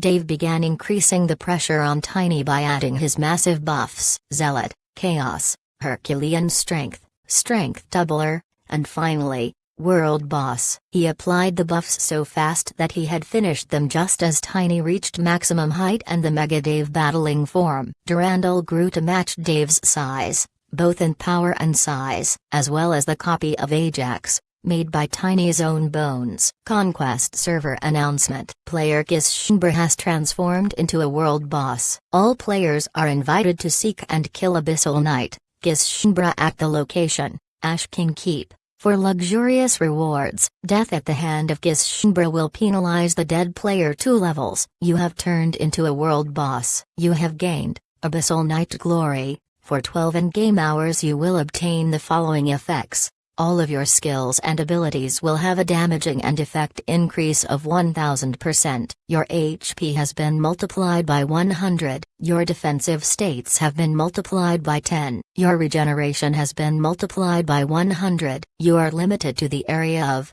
Ash King's Keep Raid Zone. Once you leave the area, you will lose your Abyssal Knight Glory buff. Oh, another contender joins the battle. Young Undead. You come a long way from your Dragra days. How about you lend this rockhead a hand? Dave twirled Durandal and held it pointed at the Ash King. With pleasure. Chapter 489, A Day to Remember. Your king couldn't match me in power. What could you, puny knight, possibly do? The Ash King pointed at Dave. Then a burst of concentrated fire shot like a lightsaber at his chest. Dave poised Ajax forward, absorbing the spell into it. My king didn't wish to dirty his hands. I on the other hand don't mind getting dirty. Dave dove forward, stomping his way toward the Ash King. The players along his path panicked. Some screamed as they jumped out of Dave's path. The world boss was too big that if he had stepped on any of the players, it would not make for a fun experience. Yet, no matter how the players did, some still got stomped to death or close to it. Dave got kill notification while he didn't even actively try to get them. The Ash King slapped his hands together in a thunderous clap, then exerted force as he parted his hands away, creating a sword of fire in the process. He then wielded the weapon and stuck at the incoming Dave. Dave met the Ash King's sword strike with his own weapon. The two blades met in an explosion of sound and fire, enough that it forced both weapons away from each other. Then again, the two sliced at each other again, weapons blasting and sending shockwaves that made any player or undead close enough tumble and fall to the ground. You know not how to use that weapon. Give that god-slaying tool to me. You're unfit to carry it. If you want it, work your ass off and come get it. No one's giving you anything for free. Dave grinned and pointed Ajax forward, to block the next incoming attack. Dave already knew that Ajax never had the ability to block. But the Ash King didn't, and he still sent his sword down to meet the shield. Dave used Reject, blowing back the Ash King's own spell back at him. It was enough a surprise and with enough power that it blasted the Ash King's sword to sparks of flame and struck right through his left shoulder. 230 million horsepower. Dave was genuinely surprised, both by the sheer strength of the Ash King's own rejected spell and by the fact that the more than 200 million points of damage had barely accounted for a tenth of the Ash King's HP. Dave took a step back while the Ash King was roaring in rage. He then inspected him. This time, Dave was powerful enough to see all of the Ash King's real details. Ash King, level 900, tier, unholy half divinity, danger level, damage 999,999, HP 2,270,000,000/2,500,000,000, PD 400,000, MD 400,000. Skills: Eternal Flame Mastery, passive. The Ash King has the ability to control fire at his behest, using it as weapon and shield. In the presence of the Ash King, all fire will have to submit. Gravitational error. a unique ability that enables the Ash King to temporarily manipulate the law of gravity and call down a sphere of compressed weight upon his enemies. Infernal Glory. Using the fire around him, the Ash King can continuously dish out waves of flames to wilt his enemies into cinders. Destruction awards destruction. Passive. The Ash King's base damage changes depending on his emotional state. The more baleful he becomes, the more the impact of his skills increases. Immortal Divinity. The Ash King, as a half-god, will never know true death. If his HP reaches 0, he will be sent back to hell to recover and will come back to the world for vengeance. The Ash King, King of Kings, son of the Lord of Hell Asmodeus, a demonic half-divinity and a true demon of the truest essence. Benevolence and mercy were stripped out of his being since the day he was excremented to this world. He sought never to be good, and all that ever had the misfortune to cross the Ash King's path have ended up either dead or enslaved under his unwavering tyranny. The Ash King is a lord of destruction, seeking havoc and damnation to all that ever wished to prosper and live. Demons lived in chaos and the Ash King thrived in it, seeking to turn the whole world into his own dominion, to control and abuse as he sees fit. And it is doubtful that even if he does manage to enslave the world, that the Ash King's greed would ever be satisfied. Shit, that's a lot of HP, Dave grumbled. This battle was bound to take a huge amount of time. The Ash King repaired his wounded arm immediately with a surge of coating flames, then threw a fireball that curved and shot right into the face of the Earth Titan.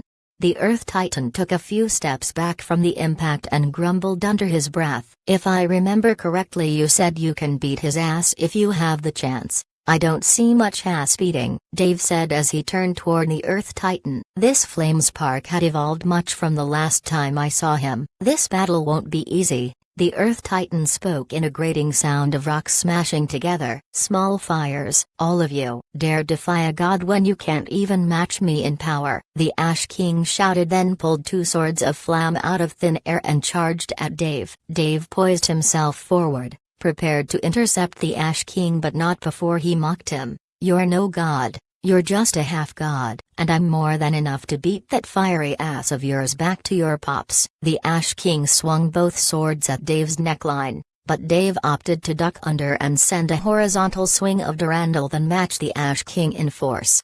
The Ash King took the hit in the ribs, then swung down both swords at Dave's back. Before Dave could use Immortal Apparition to avoid the twin swords, the Earth Titan had already sent a boulder flying into the Ash King's face, knocking him out of stance and canceling the attack on Dave.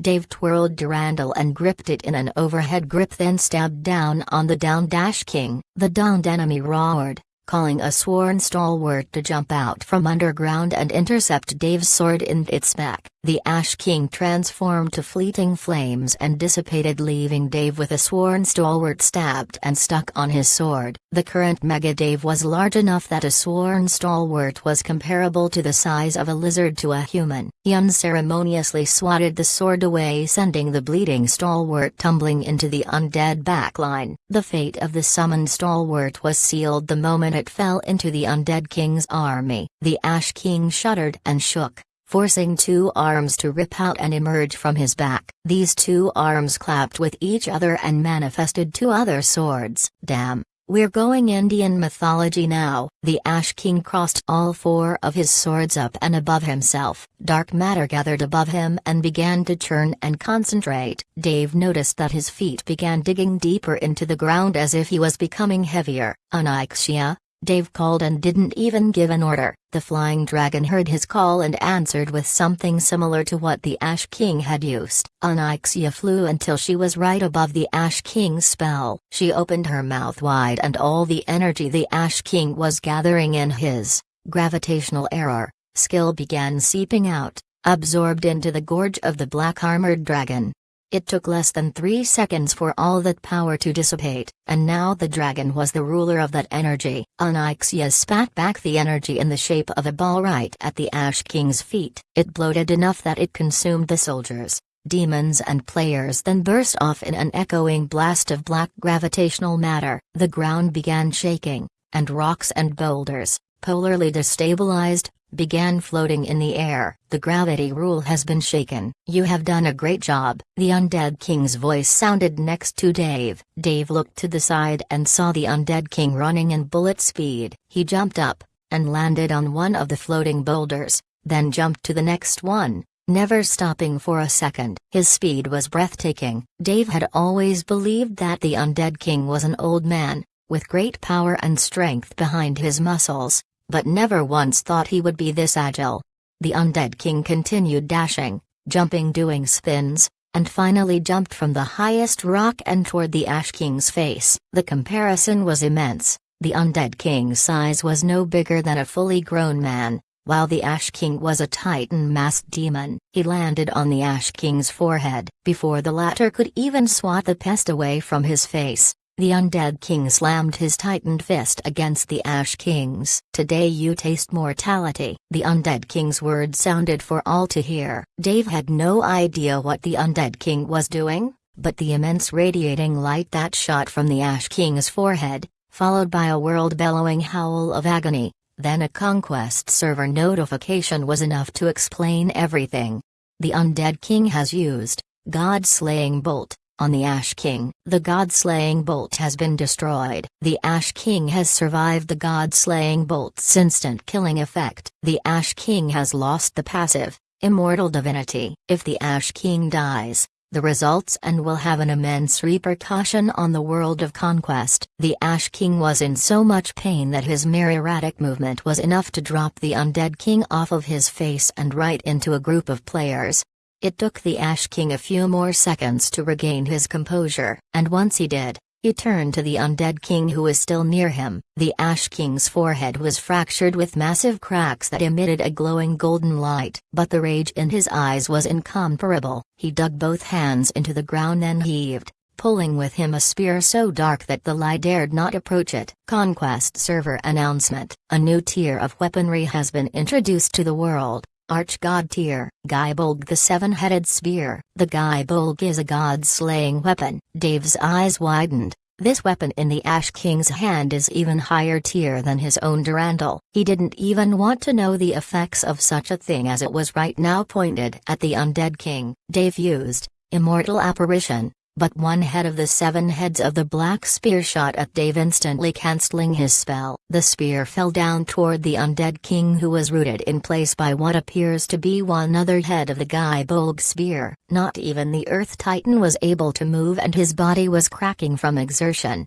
This spear's effects were too powerful. Die for good. Old pile of bones. The Ash King's words were a finality, and the spear fell down. Chapter 490. A lost friend. The Gaibolg, a newly manifested weapon, a spear with the power to sever immortality, and render one as mortal as a human. Death will have no barrier in claiming the lives of those slain by the Gaibolg. And now the Undead King, powerless, locked in place, snared and at the mercy of this god-slaying weapon, while Dave watched in utter terror what was going to happen.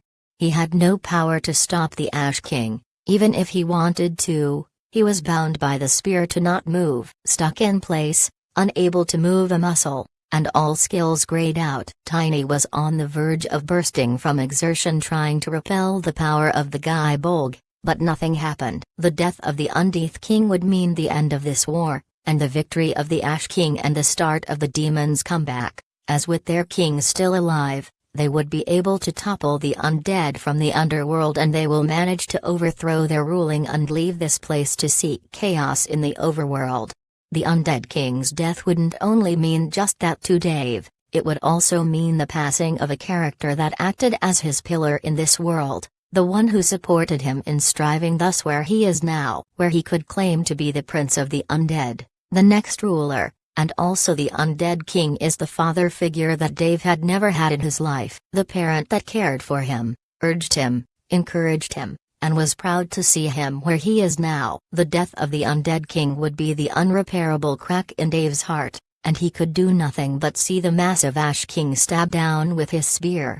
No, Dave's voice sounded like the bellowing roar of an enraged beast. A blinding purple light radiated in the distance, right between the Ash King and the Undead King. Right after the light faded, Dave's heart felt like if it was turned to brittle stone and someone had squeezed on it. Instead of the spearhead piercing right through the Undead King, someone had taken it in his stead. It was Drama, the unfettered giant. How did he get here? Dave had no knowledge, but seeing the purple teleportation magic, it was definitely Dogla's doing. The Archlich must have sent the giant here.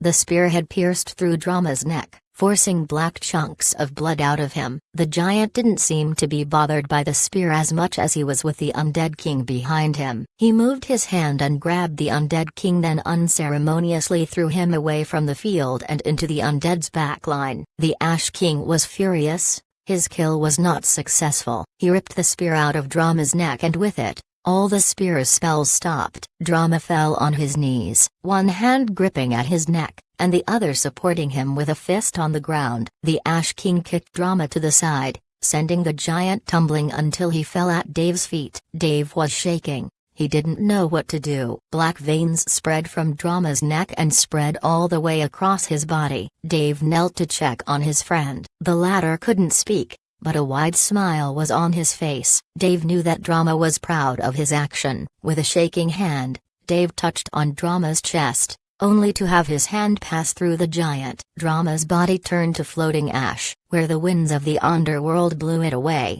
fading into nothingness. A notification appeared in front of Dave. Drama the Unfettered has died by the Gaibolg. The Death Heart has no ability to revive what dies by a god-slaying weapon. Drama has left you a will. Speak to Dogla to receive it. Conquest server announcement. Sorrowful vengeance of the undead. All of the Undead Legion have sensed the sacrifice of Drama to save their king. Their weapons have never been sharper. Their bodies have never been stronger. The undead have vowed to take vengeance upon the killer of their brother. From Drama's remains, a pinch of ash remained in Dave's hands. He stood up, wiped his face with it, and didn't utter a word. Dave's ashen face was enough a resolve to portray his rage. There was no need for words. All that is left was the death of the Ash King. Dave walked in steady steps toward the Ash King. He activated his infernal tyrant suppression, and walked forward. The skull that never deigned any creature with respect to it,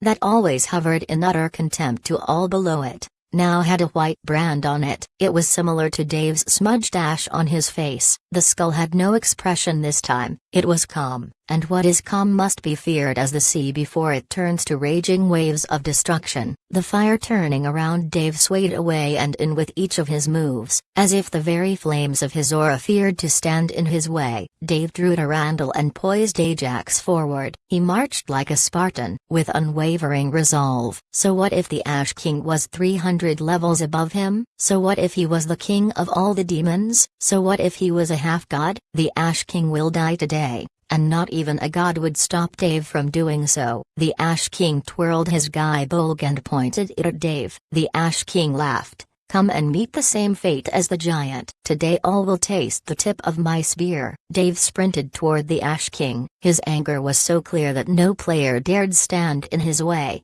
They believed that the Ash King was powerful enough that he could stop Dave, so why should they bother and risk their lives? The Ash King thrusted with the Gaibolg forward, sending a projection of a black snake, so big that it looked like it would consume the whole world.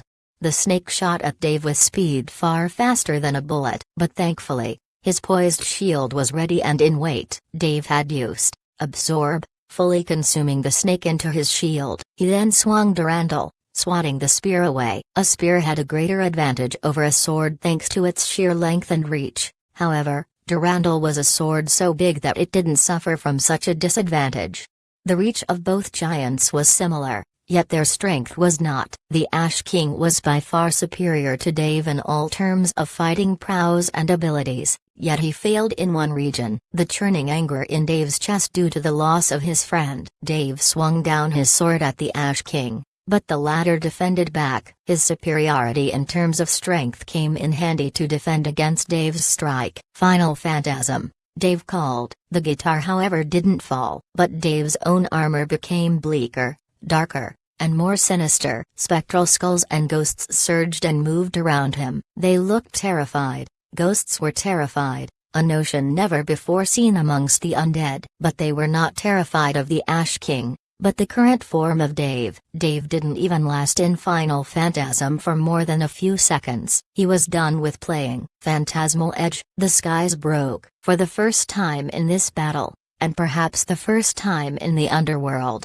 the skies above the Ash King's keep were no longer blood crimson red. They blasted away and apart, revealing a clear starry night. Space contorted, the stars collided, and from their explosion came the hand of a tiny creature, a tattooed hand, filled with skull rings and bracelets pointed at the Ash King. A single point and the Ash King's body husked over, losing all power. His flames snuffed out and his might no more. The Ash King's HP was cut by half, and with it came pain never before known to such a being. Dave had the chance to pile some damage on the Ash King and he was about to take it. Yet before he could do a thing, a small flying rowboat came out of nowhere, and right on it were two people with a third covered from head to toe by a cloak. The two people Dave instantly recognized: the bald monk that plagued Dave in the underworld, and the second was the adopted son of the ruined King Ashkar, also goes by the same name, Ashkar the Arch-Sorcerer. The monk jumped from the boat,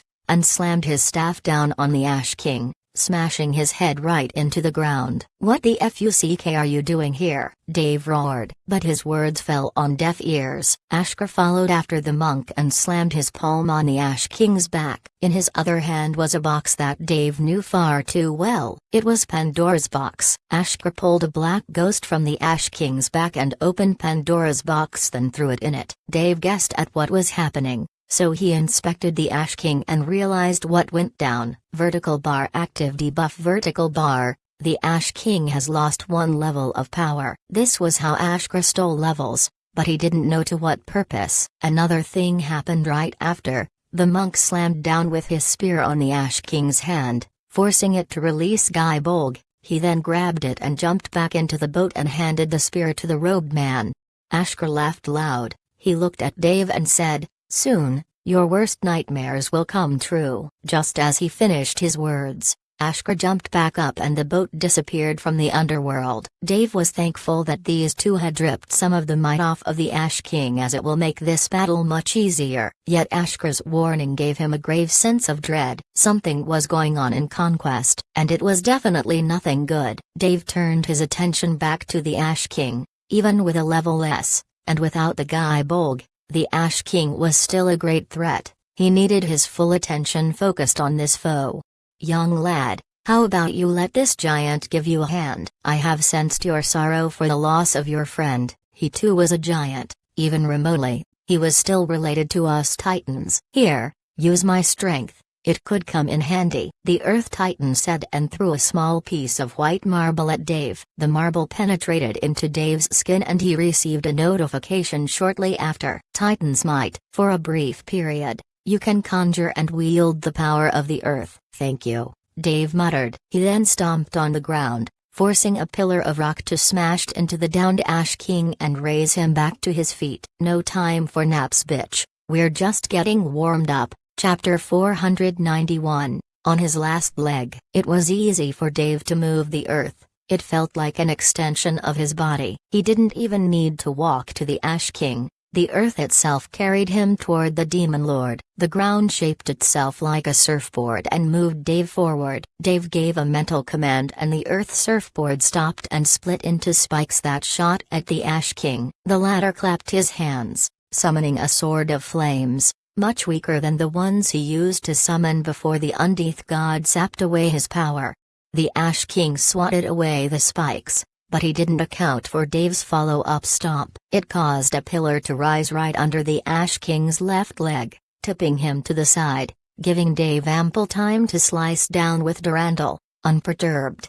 -6 million. Dave kicked at the Ash King, but the latter used the force to roll back and stand on his feet. The Ash King no longer boasted or spoke. He went to action, slicing at Dave with another sword he just created out of thin air, sending two waves of flames toward him. Dave dodged the two swords thanks to activating Doomsday, then dashed forward. The Ash King struck with a palm forward, creating a fire palm as large as a 10-story building that shot at Dave. Ajax was poised to the ready, consuming the whole of the spell into nothingness. While Dave's sword dug into the Ash King palm, the Ash King drew back his palm while he swatted at Dave with the sword in his other hand, all while he was jumping back to dodge another incoming sword attack. Dave, however, stomped a foot on the ground, causing a pillar to rise right behind the Ash King that stopped his retreat, enabling him to slice at the Ash King once again. The strength behind Dave's sword was magnificent, as he had used Herculean strength 2 more times in a row. It was enough to force the weakened Ash King's sword out of the way and rip a grisly gash on the Ash King's shoulder. -26 million. The Ash King roared and spat a bout of fire at Dave. It was not meant to damage but more to hamper his vision for a while. It was enough of a distraction for the Ash King to slam a palm on the ground, causing 2 sworn stalwart to manifest right under Dave's feet. They clawed at Dave's legs, holding him in place. The Ash King didn't finish them. He blew through a circle he made with his thumb and index finger at the Earth Titan, summoning black smog, thicker than tar, that coiled and bound the Earth Titan to limit his action. The Ash King then summoned 2 swords and dove at Dave with little regard to anything in between them. Dave was pinned down. He could rid himself of the stalwarts in a few seconds, but the Ash King was not going to let him. He struck down with the 2 swords he just summoned at the immobile Dave. Dave dodged using Immortal Ascension, letting the 2 swords come crashing down on the sworn stalwarts, while he had teleported right behind the Ash King with Durandal in a backward grip. Dave was back to back with the Ash King, only Durandal has dug deep into the Demon King's flank. -48,020,000. The Ash King stumbled forward and evaded the follow-up slash from Dave's sword. He twirled both swords and slammed their pommels together, creating a long spear of flames. The Ash King charged at Dave with a spear of fire and thrust it forward with one hand. The power of the thrust was enough to rend space, and if Dave took the strike head-on, it would deal massive amounts of damage. But Dave coolly stood watching as the spear approached dangerously. Then, in almost a fraction of a second, his right leg rose up and slammed down on the spear's tip, digging it into the ground, forcing the Ash King to tumble forward as his hand was gripping tightly on the spear. Dave had just used Mickey Ray counter and exposed the Ash King's opening. He struck with Durandal right at the base of the Ash King's neck, hoping to sever it with one good hit, but it was not powerful enough. Still, the impact from Durandal was enough to shake the Ash King back. Yet Dave hadn't finished yet. He remembered the lesson Desmond had taught him, and how he could improve Mickey Ray counter, so he followed up with a shoulder bash, causing the unbalanced Ash King to falter and be rocked away even more. A knee strike followed after. Then Dave raised his sword high up and slammed down with Durandal's pommel on the Ash King's shoulder, forcing him down onto his knees from the might of the blow. Dave held Durandal like a baseball bat, then struck with all the might his bones could generate right into the Ash King's face with the sharp edge of Durandal. The blow was enough to cause the Ash King to do a couple of flips in midair and smash him into the wall of his own fortification. 152 million horsepower, critical. Damn. Talk about thick face. That didn't kill him, Dave commented while he placed Durandal on one of his shoulders like a bat. Child, you have done wonderfully so. But remember, Drama was not only your friend, he was also one of our children. The Undead King spoke. Dave turned to see the Undeath King upon his legs, his light-consuming sword at the ready. It was sad that the sword was sealed thanks to some Assat player, otherwise the Undead King's sword waves would have done a great deal of pain to the Ash King. The last time the Ash King took damage from that sword he lost one of his horns. But now the Undead King looked healthier, his damaged chest was no longer as messed up as before, and he looked ready for battle. Undeath God, I ask thee for permission. Grant me the might I was given once before to face against those that defied us, the Undead King chanted, and right in front of him, the Death Heart manifested. The power of the Undead Legion, their source of might, and source of never-ending resurrection has come to the Undead King. The Undead King touched the heart with both hands and it shook, exuding a black wave of energy that the Undead King feasted on, consuming with one single breath. The Undead King grew in size, enough that white chains of light materialized around him, shaking and shuddering then breaking. Even his sword was wrapped with those chains, but once he consumed the power of the Death Heart, the chains were no longer able to suppress him, and thus, the light-consuming sword was free to rain death upon all. Damn, now that's 3 giants against 1, Dave uttered. What you gonna do about it? The Ash King, for the first time in this battle, took a step back. He knew that he could outmatch any of the present beings in battle, yet all 3 of them were too much for even the Ash King to contend against. The Ash King knew that death was near, and he had scarce resources to escape it. Damn you all! The Ash King roared in frustration, then stabbed his spear into the ground, causing the rivers of lava to surge, the ground to crust over, and tens of thousands of sworn stalwart to come out. In his action, he didn't care about his own troops that were consumed by the rivers of lava. He didn't care about the players that turned to Moe of Light. He only cared about his survival, and the sworn stalwarts, his most loyal slaves, were enough to stall his foes for him to escape. But the Earth Titan had other ideas. He dug both hands into the ground, forcing the cracked rivers to be covered by earth, and bounded the sworn stalwarts to the earth with mud and rock. They had no ability to move, nor the ability to aid their king. Dave moved toward the Ash King with all purposefulness, right next to the Undeath King. The Ash King was bound to die today. Chapter 492, End of an Era. Nicholas uttered a being, far too powerful than anyone present in the moment. This was all shown by the message that appeared right in front of Dave when he heard the word. A god has spoken. You have been suppressed. You cannot move or use any abilities. FUCK. What kind of messed up shit is this? Dave shouted. He tried using Undying Will to remove the debuff, but the skill was also grayed out. You have broken the rules. You cannot kill my son. I have broken no such things, replied Nicholas, the Undeath god who appeared out of nowhere right in front of Dave. You have used your power to break my son. You have given the Undeath King your heart to empower him, that is by all personal involvement into matters of the worlds below. You have broken the rules. Smody, I told you, I didn't break any rules. Gishbra is my champion and is allowed to use my power. As for the Undeath King, that heart is an item belonging to his legion. If he wishes to, he could destroy it. For all I care, even if it is my heart, it is not in my hand and I hold no responsibility over its usage. A wrathful growl echoed in the world, then a laugh followed after. Then so be it. If it's like that. Children who wishes to become my champion, aid my son and I shall promise you might beyond your wildest imagination. A notification appeared right in front of Dave. God of Hell Asmodeus has given a promise to anyone that is willing to help his child to become his champion. The first to accept will award the player with an SS-class legacy item. You have 60 seconds to reflect. That's a low blow, Nicholas shouted. I have the right to give anyone my legacy, but they will not work hard for it. You're just giving it freely. The champion can be unworthy, Nicholas shouted back. I do not care, as long as one is able to wield my power. I can personally manifest and aid my son. It is my right as it is yours. I will have the ability to bend rules, like you always do. At least leave. Your pressure is stopping everyone from moving. Ha, never. My presence here is not affecting the outcome of the battle. My ass, it's not. It's enough time for Gishbra to kill that ash brat of yours,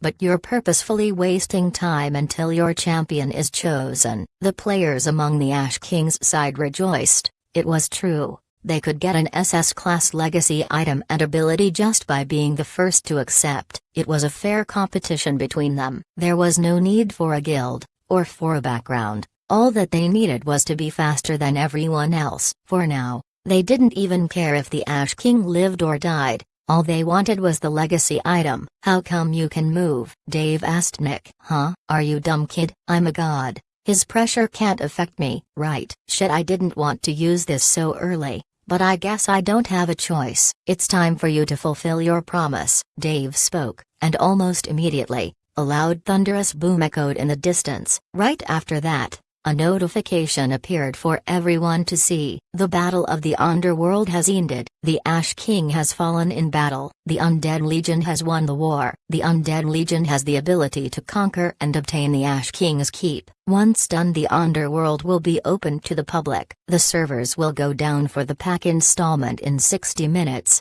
Please log out as soon as possible. All players currently doing a dungeon will be able to leave and continue once the servers are back online. Patch duration is 72 hours. All the dungeons of Conquest have been locked and are inaccessible. The Undead expansion is going live in 72 hours. Huh? Was the collective word spoken by every player, creature, and even gods. They had no idea what happened, but they all turned to the sound of the explosion. Two giants as big as the Ash King, if not bigger, were standing right on top of his core, while his head was still rolling on the ground. Both their arms were locked against each other. The two gods, Raijin and Fujin, had came to fulfill their promise to Dave, a promise they gave in exchange for Dave sparing their lives, a one-time assistance in the world of man. That's what I call a godly decapitation, Dave muttered. Soon after, the two gods disappeared for good, never to be seen in the world of man again unless they pick a legacy holder and a champion of theirs. He then received a personal notification detailing his rewards that he moved to the side. Asmodeus was still too shocked to realize what went on, but all he could do was shout in rage as his voice was muffled and muted to nothingness. Well, he has no ability to change anything now, even his promise should be void, Nicholas said. He then turned to Dave and said in a wide smile, "Now, kid, you have finally done it. You've really conquered the entire underworld." "Yeah, I still can't believe it," Dave said. "You should. Now what are you planning on?" Nick said. "I don't really know, maybe world domination, who knows. For now let me get my loot." Dave grinned and walked up to the Ash King's corpse.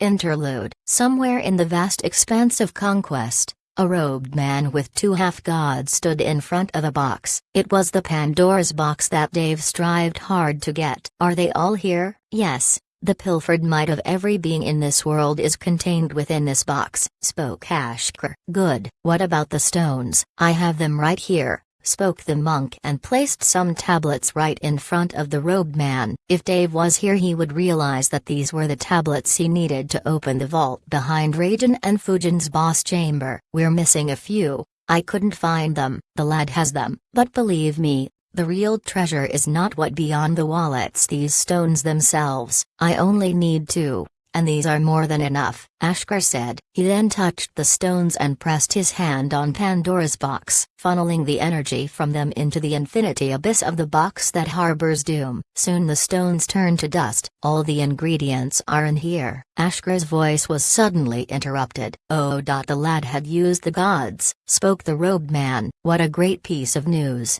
I feared that he would save their usage for a while longer, making me stay in hiding for a bit more. But it seems that he was too wasteful and just destroyed his only chance of actually destroying me if I were to consume this power. Such great luck I have. No wonder." The man spoke the last words and laughed. The monk frowned at Ashkar, wondering what the hell was the robed old man talking about, but the latter just shrugged. "Now, in here, we're in hiding from all eyes. No one can see us." The old man stood up and went to the box. He opened it, letting the energies within it funnel toward him. "It's finally time that I set everything straight," the old man said. Chapter 493, Rise of an Old Monster. "Nice, now that's finally over," Dave said as he left his gaming capsule. The whole blunder with the Ash King has ended, and the Undead Legion had finally won the war against the demons. From now on all the land will belong to the Undead Legion.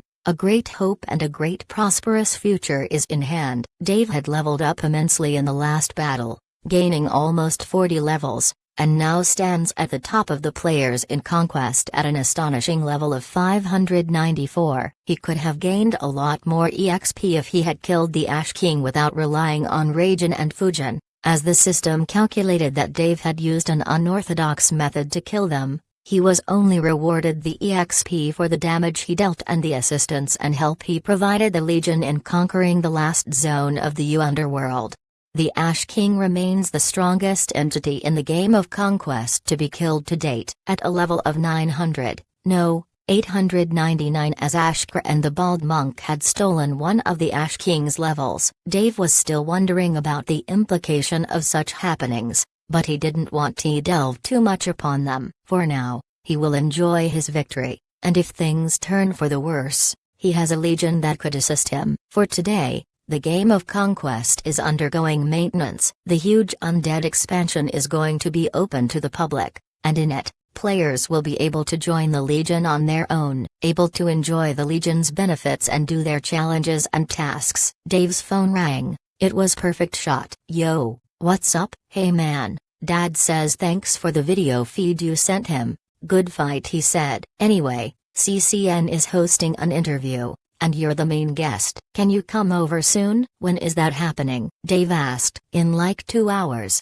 Perfect Shot said. Dude, that's way too fast. Yeah, I know man, sorry about that, but Pops said that he needed to get this interview done as fast as possible. He even invited many of Conquest main players to the show, and without you there, gloating your achievement, it's not gonna be that fun. Perfect Shot said. Do I really have to go right now man? I mean no offense, but Conquest is down. It's not like you have something else to do. Hey, watch your mouth. In case you forgot, I'm a CEO. I have a company to run. Bro, do you even have an idea of what a CEO does? Touché. Anyway, I'm gonna be there soon. I'll send for a private driver to come and get you. Perfect said. Nah, it's time I go and get my car. Huh? You have a ride? What did you buy? Mustang, 1969 inches. Don't tell me. You're the crazy guy that bought the Boogeyman's ride? In Fletch.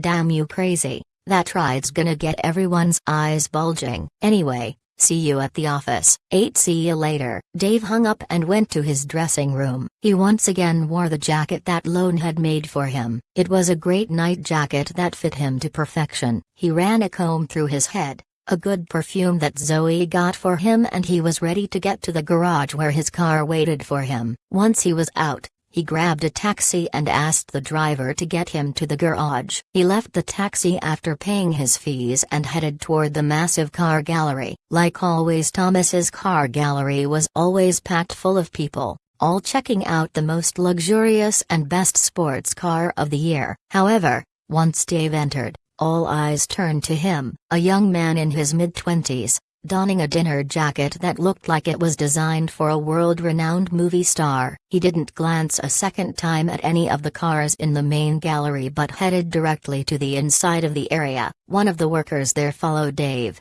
Are you interested in buying one of our cars? Thanks, but I already bought mine. I'm here to collect. Sure. Which one did you get, mister? Asked the worker. The Mustang. The Mach 1, 1969. Oh, the boogie car. Right, follow me. Thomas is in his office. You'll finalize paperwork with him. Thanks. Lead the way please. The man nodded and headed first, guiding Dave through the massive gallery. It was the first time he actually had the chance to inspect the whole place. It was far larger than any car gallery he ever been to. It hosted cars of all eras and all types and styles. Dave wondered how much would it take to have all of these cars join his personal collection, seeing that he was bunker rich right now, but he dismissed the idea. Just because you have money, it doesn't mean you should spend it like an idiot. Dave entered Thomas's office. It was much smaller than he expected it to be, but it was only normal. As the owner of this whole place, he would rarely be in his office unless he was finishing some paperworks. He will mostly be with clients to show them his stuff. The office was wooden-made, with a small window overseeing the cars at the front of the store. There were some paintings that Dave didn't find any interest in them. Thomas was sitting against a desk and there were a couple of chairs in front of him for clients. Mr. David Ruster, how have you been doing lately? Please have a seat, came the welcoming voice of Thomas, the owner of the gallery. Dave didn't have a good impression on him in the first day, since he had underestimated him and demeaned him the moment he entered. And now Thomas knows who Dave is, Mr. Skeletal, the world's #1 sensation. He was due his respect. "Where's my car?" Dave asked, refusing to sit. Thomas was disappointed as Dave didn't care to do some casual chit-chat with him. His idea was to use Skeletal's name to make his already famous car gallery even more famous. But he needed Dave's approval first, and as it appears Dave never had a good impression on him, so he switched to a full professional business tone.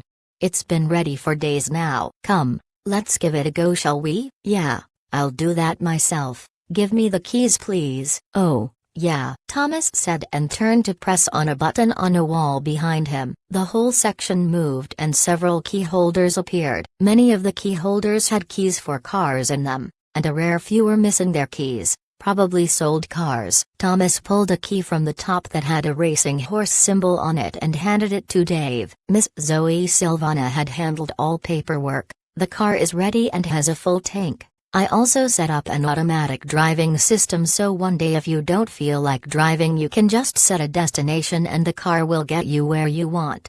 Also, I preserved all the old components and added some adjustment for better steering and so you don't excessively consume fuel. Also, I upgraded the filtering system, so your car is now fully environment respectful, and none of its driving advantages have been touched upon." Dave was not that interested to know all the details, he only wanted to test the car. He nodded at Thomas, and the latter spoke. "Jackie, get Mr. Ruster to his car." "Mr. Ruster, it was good doing business with you." "Likewise," Dave answered and followed Jackie, the man that led him to the owner. Soon, Dave was in front of the boogeyman's car. It was as dark as the night, a monster was hidden underneath that hood, and Dave wanted to fully unseal him. He rode in, the feeling of the leather seat was amazing, the smell of the car was perfect, and his knuckles became white as he tightened his hand on the wheel. Then Dave turned the ending and the sound it echoed was enough to scare a dragon. An ancient monster has been brought back to life. It was old,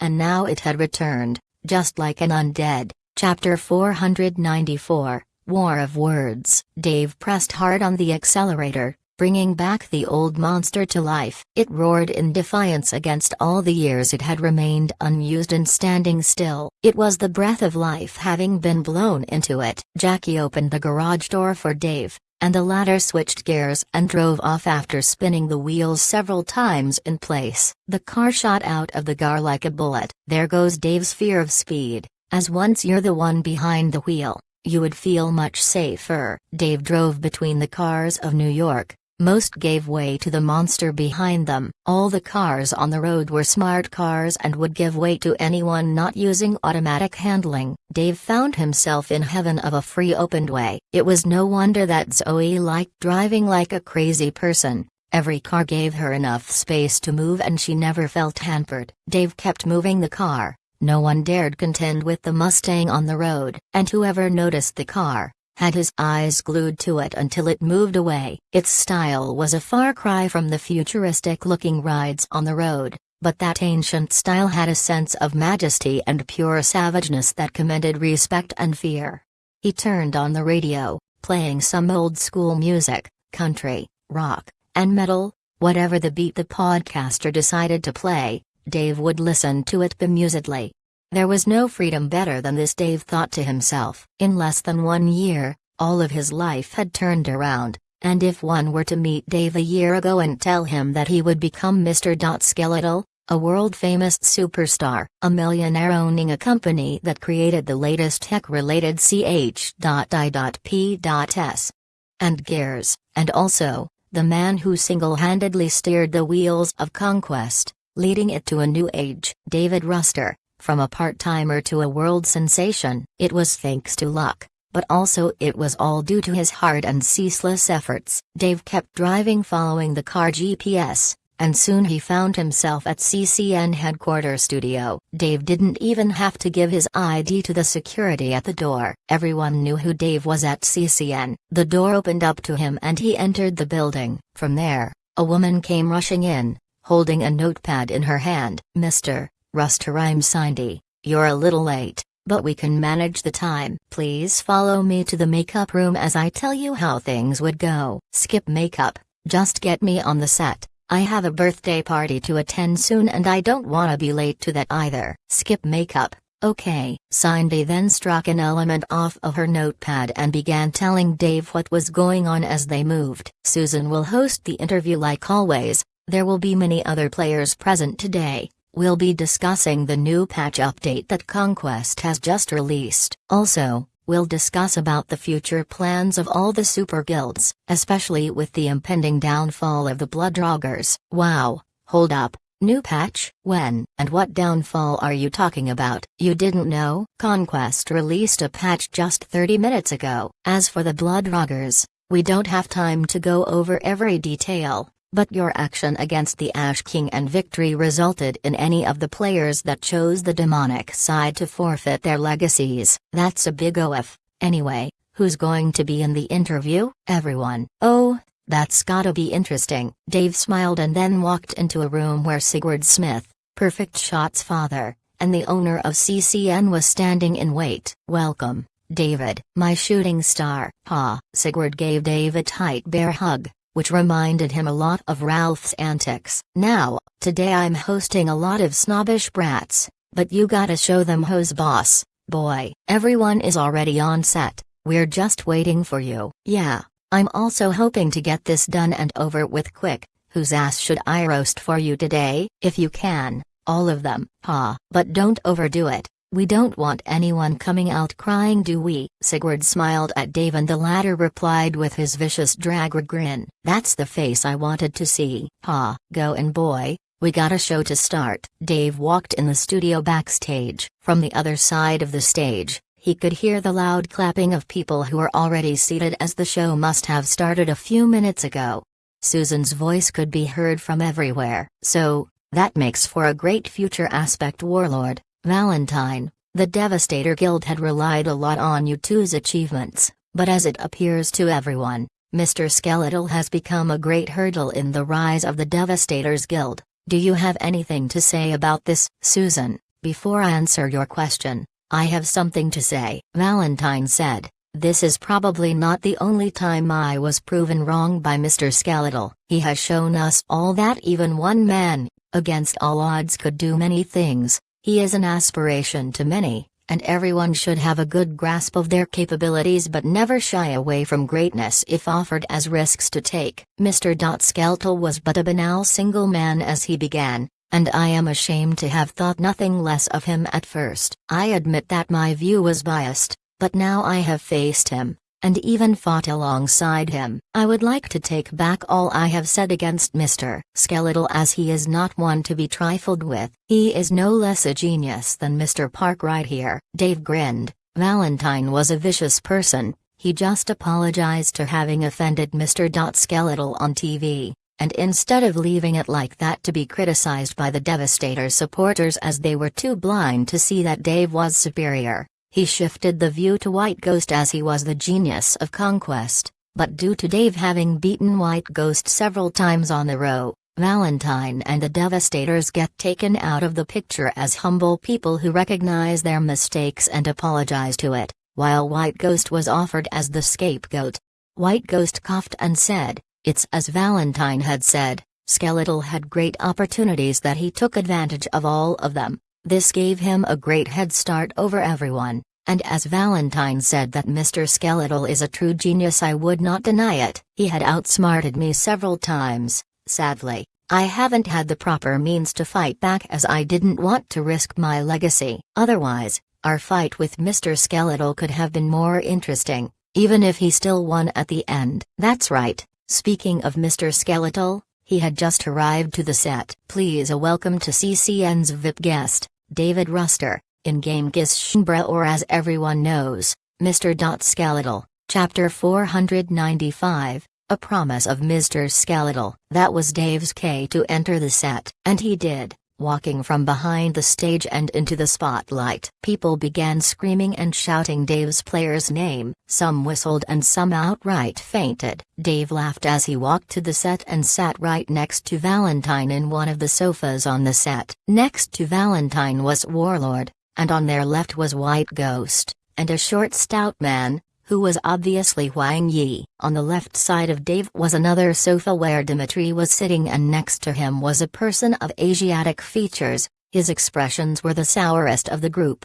Mr. David Ruster, or Mr. Skeletal, or Kishbra? Which name would you like me to address you with? Susan said, whatever you feel comfortable with. Dave replied with a nod. Then we'll go with the crowd's favorite. Mr. Skeletal, tell us please, why have you refused using makeup? Do you have a stand against it? Huh, I thought we were here to talk about gaming and more important matters, Dave said. Yes, but you have to know, you're a world superstar. Everyone would like to know what your preferences are and are not. Every action you make has an impact, even if it looks as simple as doing makeup. It could mean the business of many industries. Huh, I never thought of it like that, but let me tell you one thing. Dave gazed right into the camera. I played my whole gaming career as a Dreuger, an undead. I didn't even have proper unrotten skin to put makeup on it. Everyone knows me as an undead. I don't have to put makeup or pretend that I'm someone I'm not. I am the whole package. You either accept me as I am, or you don't. If you like to put makeup on, enjoy it. If you don't, no one is forcing you to do it. So should your stance in life be, do what you feel is right, not what it is supposed of you to do. Susan clapped her hands and said, wise words coming from a 26 years old. It's no wonder you lead a group of NPC undead to a landslide victory against the Ash King's forces. It wasn't all me. I had a legion behind me to help. Speaking of the Ash King, your actions have heavily compromised the well-being of the Bloodroggers Guild. Do you have anything to say to them? Dave smirked and said, they shouldn't have gone to help the Ash King. He was going to bite the bullet anyway, with or without their help. It was their choice to assist the Ash King. They should assume the responsibilities. Bullshit. You're a selfish person, the man next to Dimitri said. Susan lifted a brow. Some cuss words were allowed in the studio, but if Jiangshi were to increase the potency of them, he will be kicked out. Me? Selfish? How so? You caused the deaths of many players and ruined many careers. Your actions were selfish. You gave NPCs aid in destroying our hopes. You gave NPCs more than they deserve. You favor pixels and numbers over the lives of the real living people. Do you know how many futures you destroyed by your selfish actions? Jiangshi spoke while angrily pointing his hand at Dave. Dave's brow lifted. He grinned and said, NPCs are worth more than you think. In my opinion, a lowly level 20 skeleton is more useful to me than you'll ever be. You're leading a guild in search of money. You don't care about your comrades. You never did. You ordered them to their death in our last battle with little regard to the levels they'll lose. You're not fit to lead, Jiangshi, and not fit to say those words. I have told you before, you made your choice. You'll have to accept the consequences. Before Jiangshi could interrupt, Dave lifted his hand to shut him up. I haven't finished. Also, for every player in the last siege that died to undead, once the undead expansion opens, I'm willing to personally turn you to undead. You can join my legion, be part of it and grow to heights you would never have seen possible by being with the Blood Rager Guild. I will never shut any of you down. And all you have to do to prove your value will be to work for the Legion. Your quests and rank up. You'll no longer have to kiss someone's ass to climb the ladder, and you'll never be anyone's subordinate. In a matter of fact, if you feel like your commanding officer is less powerful than you, in the Legion, you can challenge them for their position, so only the fit and worthy may rule. It is a Legion that is reserved for those who adhere to the saying might is right. With Dave's claim, all of Jiangshi's tricks at making him sound like the bad guy were void. Dave's promise to turn players that lost their legacies into undead personally was enough of a reward. He didn't have to even do it. But now he promised, they could suck up the damage they received from losing their legacies and advantages, and in joining the Legion, it will only make it much more powerful to face off against any other threat. I believe that many players will be more than happy to learn this, Mr. Skeletal, Susan said. Also, it was recently divulged that Mr. Skeletal has survived an armed attack in the sanctuary of his home. Could you please share with us the details? Susan added. I'd rather not dwell on the matter. It was only a result of hot-headedness that pushed a young man into illogical thinking and doing what he did. Thankfully nothing serious resulted out of that matter and everything was solved. Dave said. No, spoke Dimitri. Everything will be solved now. Mr. Ruster. Susan didn't know what to do, as Dmitri had spoke out of order and this was going off script. What do you mean, Mr. Rospachov? Everyone knows who I am, right? Dmitri looked at everyone in the room, who didn't know Dmitri Rospachov, the Paquin of the Russian Bratva. Mr. David Ruster is under our protection, and if anyone dares as much as come in with bad intentions, he will be facing the wrath of our entire organization. Susan made a cutting motion with her hand, signaling the stop of the recording. Mr. Rospachov, open threats are a big no-go in the entertainment business. Please, you'll get us all out of our jobs this way. Isn't his a recording? Edit it later. Dmitri shrugged. This is live TV, she screamed and signaled the resuming of the broadcast. We're sorry for the technical issue that just occurred. Anyway, we now will be talking about the new Conquest update and the new expansion. Here are the new patch notes if you happen to have missed them when they were released. Chapter 496, Patch Notes 4.0, No Math. Susan pulled out a remote controller and clicked on the on button, enabling a holographic streaming of Conquest's logo and the following scene of the new update. The patch update started with playing a trailer of the upcoming events. The beginning of the trailer started as a scene where the camera was looking at nothing but an empty, darkened and deserted lands. It rose up, showing a moon, broken and shattered, stars so dim that they could barely be seen, and then it focused back on the land. It was like a first-person point of view, seeing the underworld for the first time. The person moved, taking in the scenery, and right next to him, he heard a footstep. Looking to the side, the person saw another, yet this one was an undead, void of life, a zombie. The zombie never attacked this person, causing him to look at his arms. They too were made of rotting flesh and bone. He too was an undead, and right behind him were many, many more undead, so much that he couldn't see the end of them no matter how he tried. These undead seemed to be all walking in one direction, with one purpose. Even the person showing us the scene was bound to keep moving forward even if he could look around. The march didn't last for much as the undead stopped in front of a wall of fog, so thick it was almost tangible. The fog disintegrated, revealing what is now known as the mightiest realm of Conquest, the Undead Realm. There, a city was built, full of undead so powerful that these mere zombies and low-tiered undead were no match for any of them. A Death Knight showed up in front of the main person. He was donned in full armor, black as the night, a tower shield, and a Flamberg sword tucked under his side. The Death Knight grabbed the main person's head, moved it to the side and left, as if he was checking for cattle, and said, "You're not too rotten. Follow the group there, you'll find your gear, and your journey will then begin," the undead said. The Death Knight then moved to inspect another person. The man in question followed the way the Death Knight pointed him toward, and there was another group of undead, only they didn't look as geared up as the Death Knight that inspected him, though the quality of their armor was not too shabby. Anyone who had seen Skeletal's adventures will know that these were undead captains. One of these captains shoved a sword into the zombie's hands and pointed forward for him to move to another captain who shoved an armor into his chest. The main zombie was supposed to don the armor. Once he done it, a message appeared in front of him. "Welcome, newly turned undead, to the service of His Majesty, the Undead King. You have been given a chance to prove your value. Succeed in the missions tasked to you by the Undead Legion and you will have a chance to increase your ranks.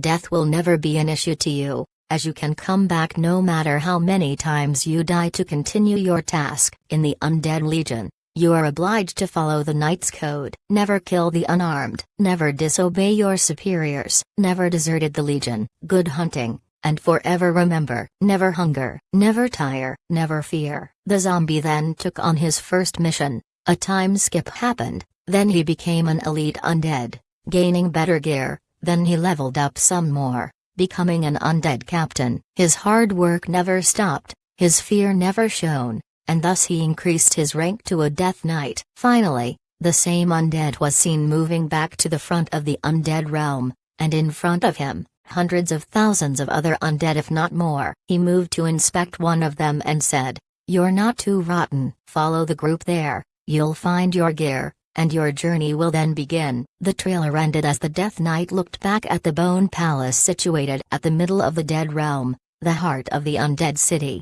The camera zoomed in until it penetrated the top of the Bone Palace tower, revealing the undead king seated with one hand on the skull handle of his throne, another holding his head.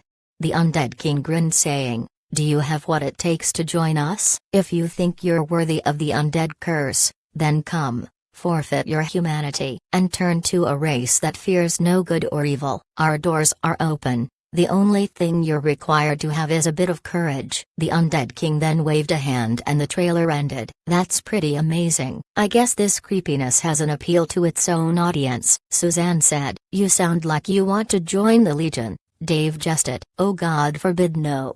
I have a pretty character. I wouldn't like to be turned to an ugly undead," Suzanne said, shuddering with disgust. "I think many will think like you until they finally realize that it's not about looks." "Anyway, where are the patch notes?" Dave said. "Oh, right here they are," Suzanne said and clicked another button. Conquest Patch Notes 4.0. "Hello players, Emil Kata here. The Conquest development team has decided to make some changes to the game world and how players interact with it. Now, with the opening of the underworld and the expected surge of players joining it, we decided to add several events to the whole of Conquest. The Undead Legion had cemented their reign in the underworld, fully controlling it from west to east and south to north. All the raid zones are now controlled by the Undead Legion and are at their disposal. Beware, Death to a Legionnaire will no longer send a player to Limbo, but instead of forceful recruitment to the Undead Legion. You could refuse the recruitment, but the player to refuse it will lose 2 levels instead of just 1 regular level per usual death. However, accepting to be recruited will save your level, and will welcome you into the Legion's ranks starting from the bottom. We have made a survey and noticed that many players are not too interested in permanently becoming undead. Thus we created several methods to leave the undead status. First, paying a Cardinal tier class to remove Undeath, which will cost 2 levels. Level 1 and 2 will remain in their levels if they die to an undead. Paying the Cardinal to remove the Curse of Undeath, however, will increase players' hostility to undead race. And if they fall to the fangs of undead once again, they will be recruited, but refusing will cost twice the primary value of levels required. Also, removing the curse will be considered the same as deserting the Legion, which will cause all of the primary milestones reached in the Undead Legion to be null and void. Secondly, and the most important and interesting method to reverse Undeath, is that players are encouraged to keep playing and helping the Legion until they achieve Doom Knight rank. This way they will be able to switch to human and undead appearance. However, it is only appearance. They will still be susceptible to the holy element even in non-Undeath form.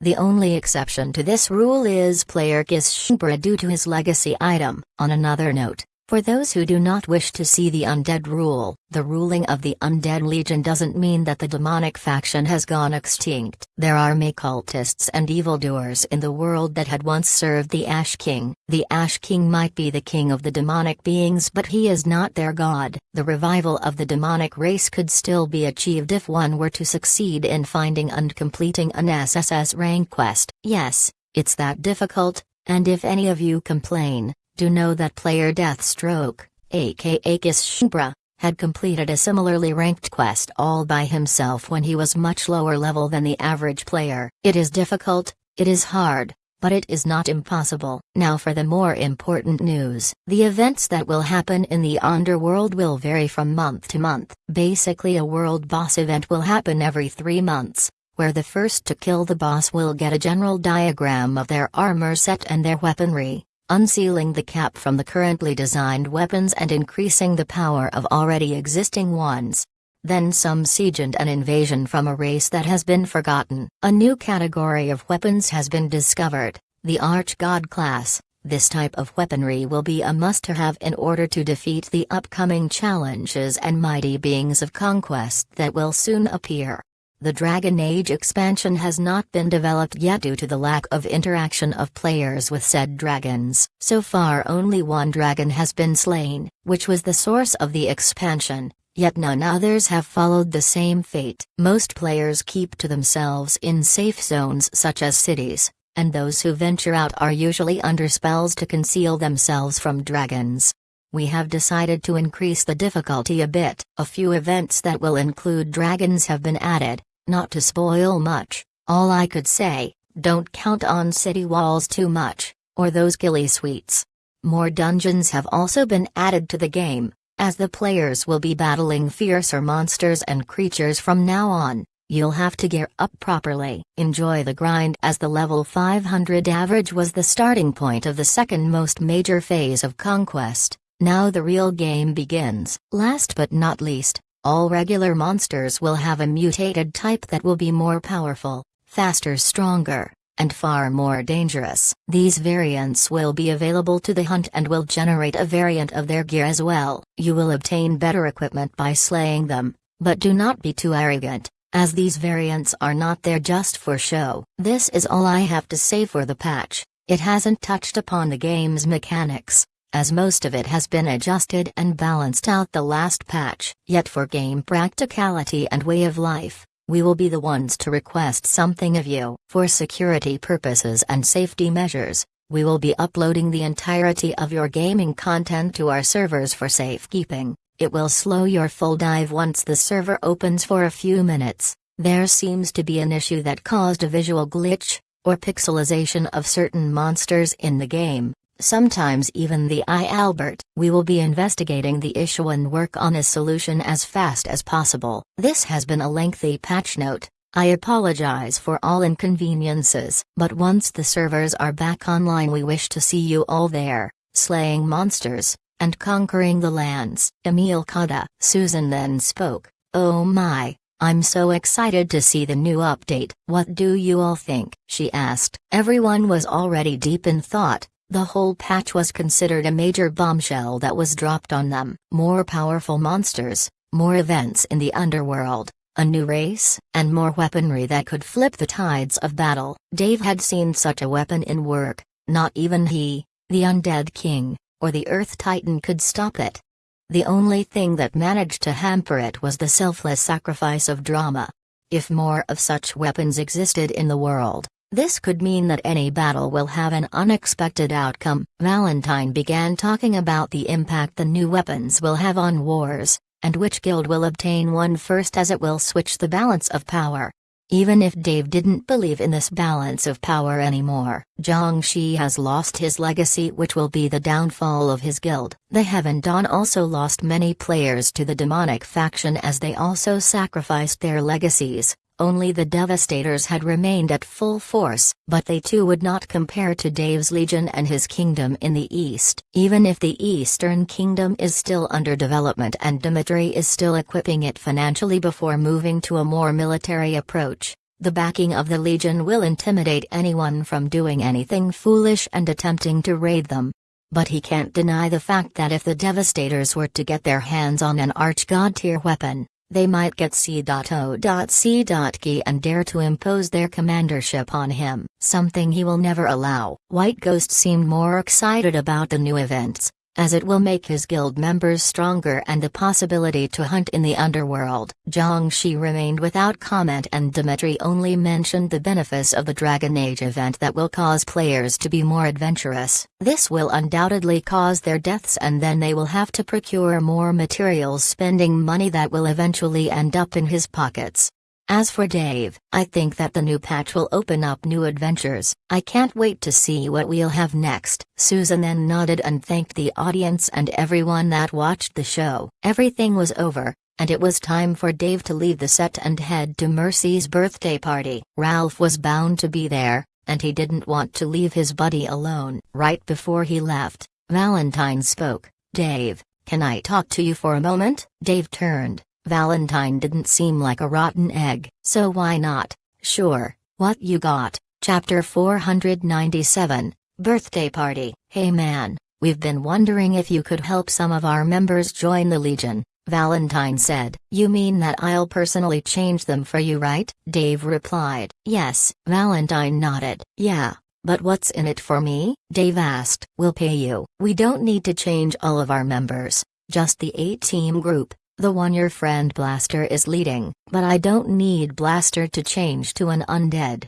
It's undoable and he already has a good friendship with my race. No worries. Just his subordinates. How much are you willing to pay then? Dave asked. The undead personally turned by you will have a 20% increase of abilities and base stats over any randomly turned undead. It's a good edge to have. So we're willing to give you 10 grand per player. Dave thought about it. The Devastators, a team consists of 100 players who are all highly ranked and good professional players. The amount is $1 million for personally turning them. It didn't sound like a bad deal for Dave anyway. Plus they didn't know that by siring them personally he can revoke their transformation at will if they ever dared betray the Legion or try and do some conspiration behind his back.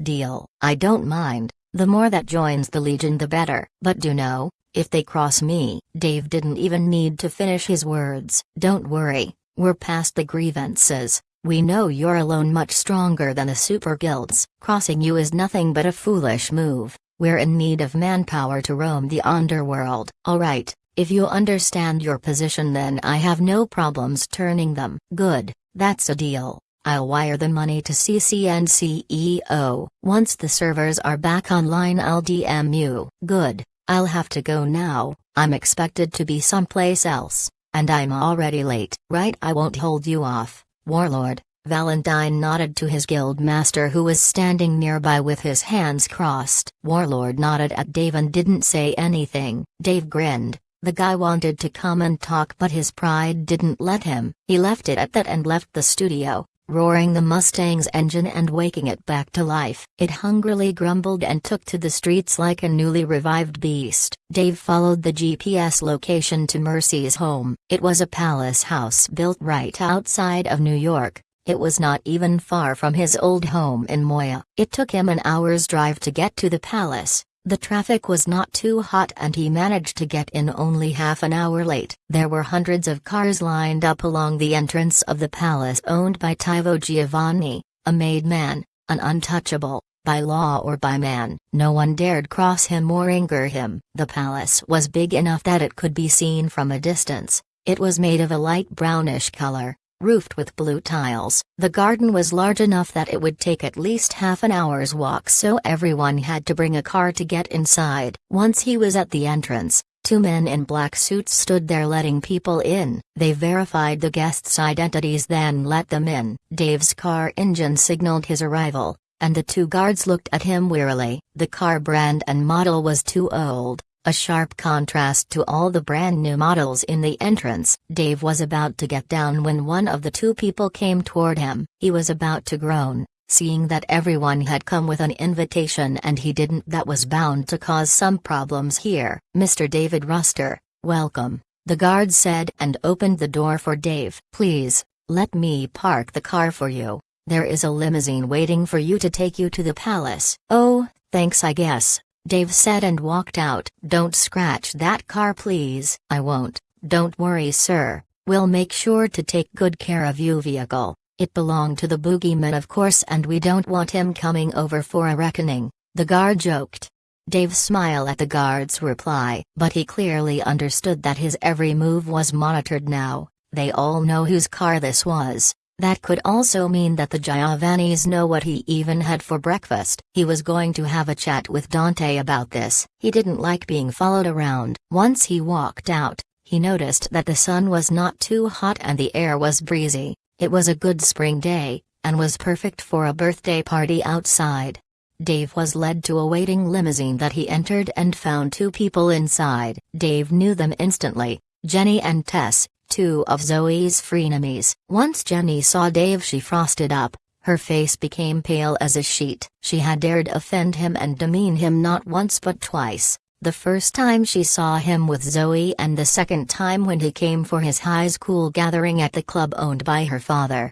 She had dreaded the day that she would meet Dave again, but she couldn't excuse herself and not come today as it was Mercy or Caitlin Giovanni's birthday. She had to come. And after Dave's rise to fame, she knew that she messed up big time and they were bound to meet. Her plan was to present Caitlin with her gift and leave as soon as possible, but something had kept the limo here. The guards were ordered not to let them take the ride until a third person came in, and they were waiting for that person for half an hour. It was Dave. Jenny immediately understood that this was probably Caitlin's doing, and this was payback that she offered to Dave for the insults he received the last time they met. Dave didn't take another look at Jenny. He turned to the other girl, Tess. Dave remembered. Among Zoe's frenemies, this one was the quietest. She never spoke if not addressed, and rarely contributed to any conversation. She never uttered a word against Dave, so for now he didn't have her in his personal blacklist. The limo moved slowly. It was the most humiliating situation Jenny had ever been in, simply because Dave hadn't said anything. He didn't even mention what happened before. He didn't even act angry or show any expression. It was as if he considered her nothing more than a fly or an insect that he could hardly ever give a care about. She understood that she was so far below his radar of notice that no matter what she would do or say, it won't register. It was a far cry from the last times they met, where the roles were reversed and she could say anything she wanted against him. But now the tables have turned, and he didn't even demean or humiliate her, because he never recognized her, which was even worse for someone coming from a powerful family as hers.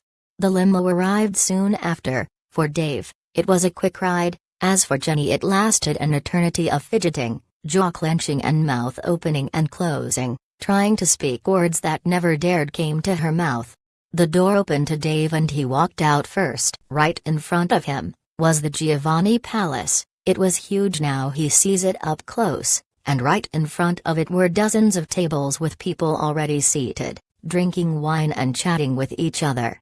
Dave recognized many famous people from the tables. None were with a perfectly clear history, but some were actors and businessmen who were tied to the Giovannis by personal contracts. Dave was at a loss to where he should sit, but a person shouted his name. Zoe was happily running over, wearing a purple dress to match her hair color and holding 2 glasses of champagne. She gave Dave a quick kiss on the lip and said, "You're late. I've been making pleasantries with all these people for half an hour now. They all smell of cigars and are boring as heck." She handed him his glace. "Sorry hun, been occupied with all that stuff back in CNN. By the way, you look lovely today." Zoe blushed for a moment, then smiled back at Dave. "Thank you. It was always good for a girl to hear someone compliment her on the way she looks." "Always compliment a girl on how she looks, boys." "Where's the birthday girl?" Dave asked. "She's with Ralph. They're stuck shaking hands with everyone.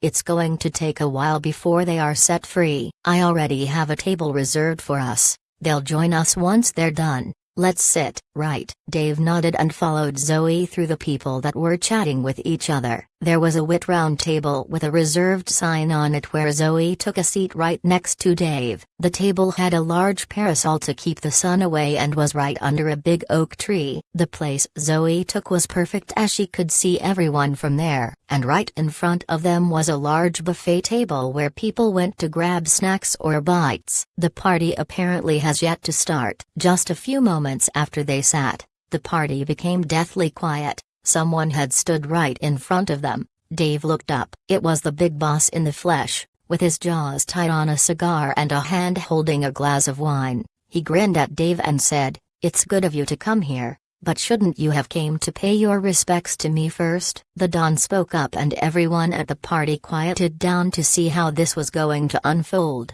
Chapter 498, Birthday Party. Dave looked up at the Don. He was in his home and everyone was a guest here. Dave didn't want to be antagonized if he were to blow up in the man's face. He never liked him in the first place, but it was no place to make a scene. Dave stood up, looked the man in the eyes, and said, "I guess it's your home, and your rules. I won't be rude not to say my greetings as you're the host, but you don't owe respect from me." The Don was taken aback. He didn't expect anyone to say these words to him right up his face. Jenny was looking at the scene from the side. She grinned. This was the chance Dave would kick the bucket he just told off the mafia boss right in his own home with so many people watching.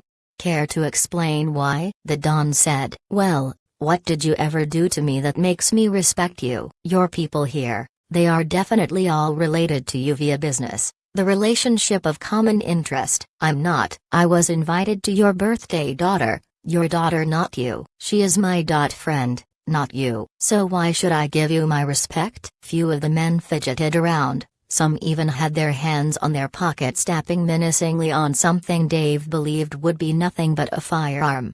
Jenny panicked. The idiot Dave should have kept his mouth shut. It was okay if he had humiliated himself, at least she would feel better, but now he's just led himself to the guillotine. She didn't want to be a witness to a murder. The Don, against all expectation, broke up in a loud laugh. He kept laughing until he wheezed, then looked at Dave with watery eyes. Damn son, it has been a long time since anyone from the younger generation stood up to me. Most would shake in their boots just as I looked at them. But not you, boy. You got guts. It could get you killed one day, but here, with our familia, when you stick up for yourself, you're worth respect. The Don turned to the party and shouted, everyone, here is David Ruster, my daughter's friend. I hereby offer him my respects. If anyone has a problem with him, then that person has a problem with me. Gay Peach? Everyone nodded and they Don clapped his hand. Start the music, we're on a birthday, not a funeral. The Don smiled, nodded to Dave and walked away,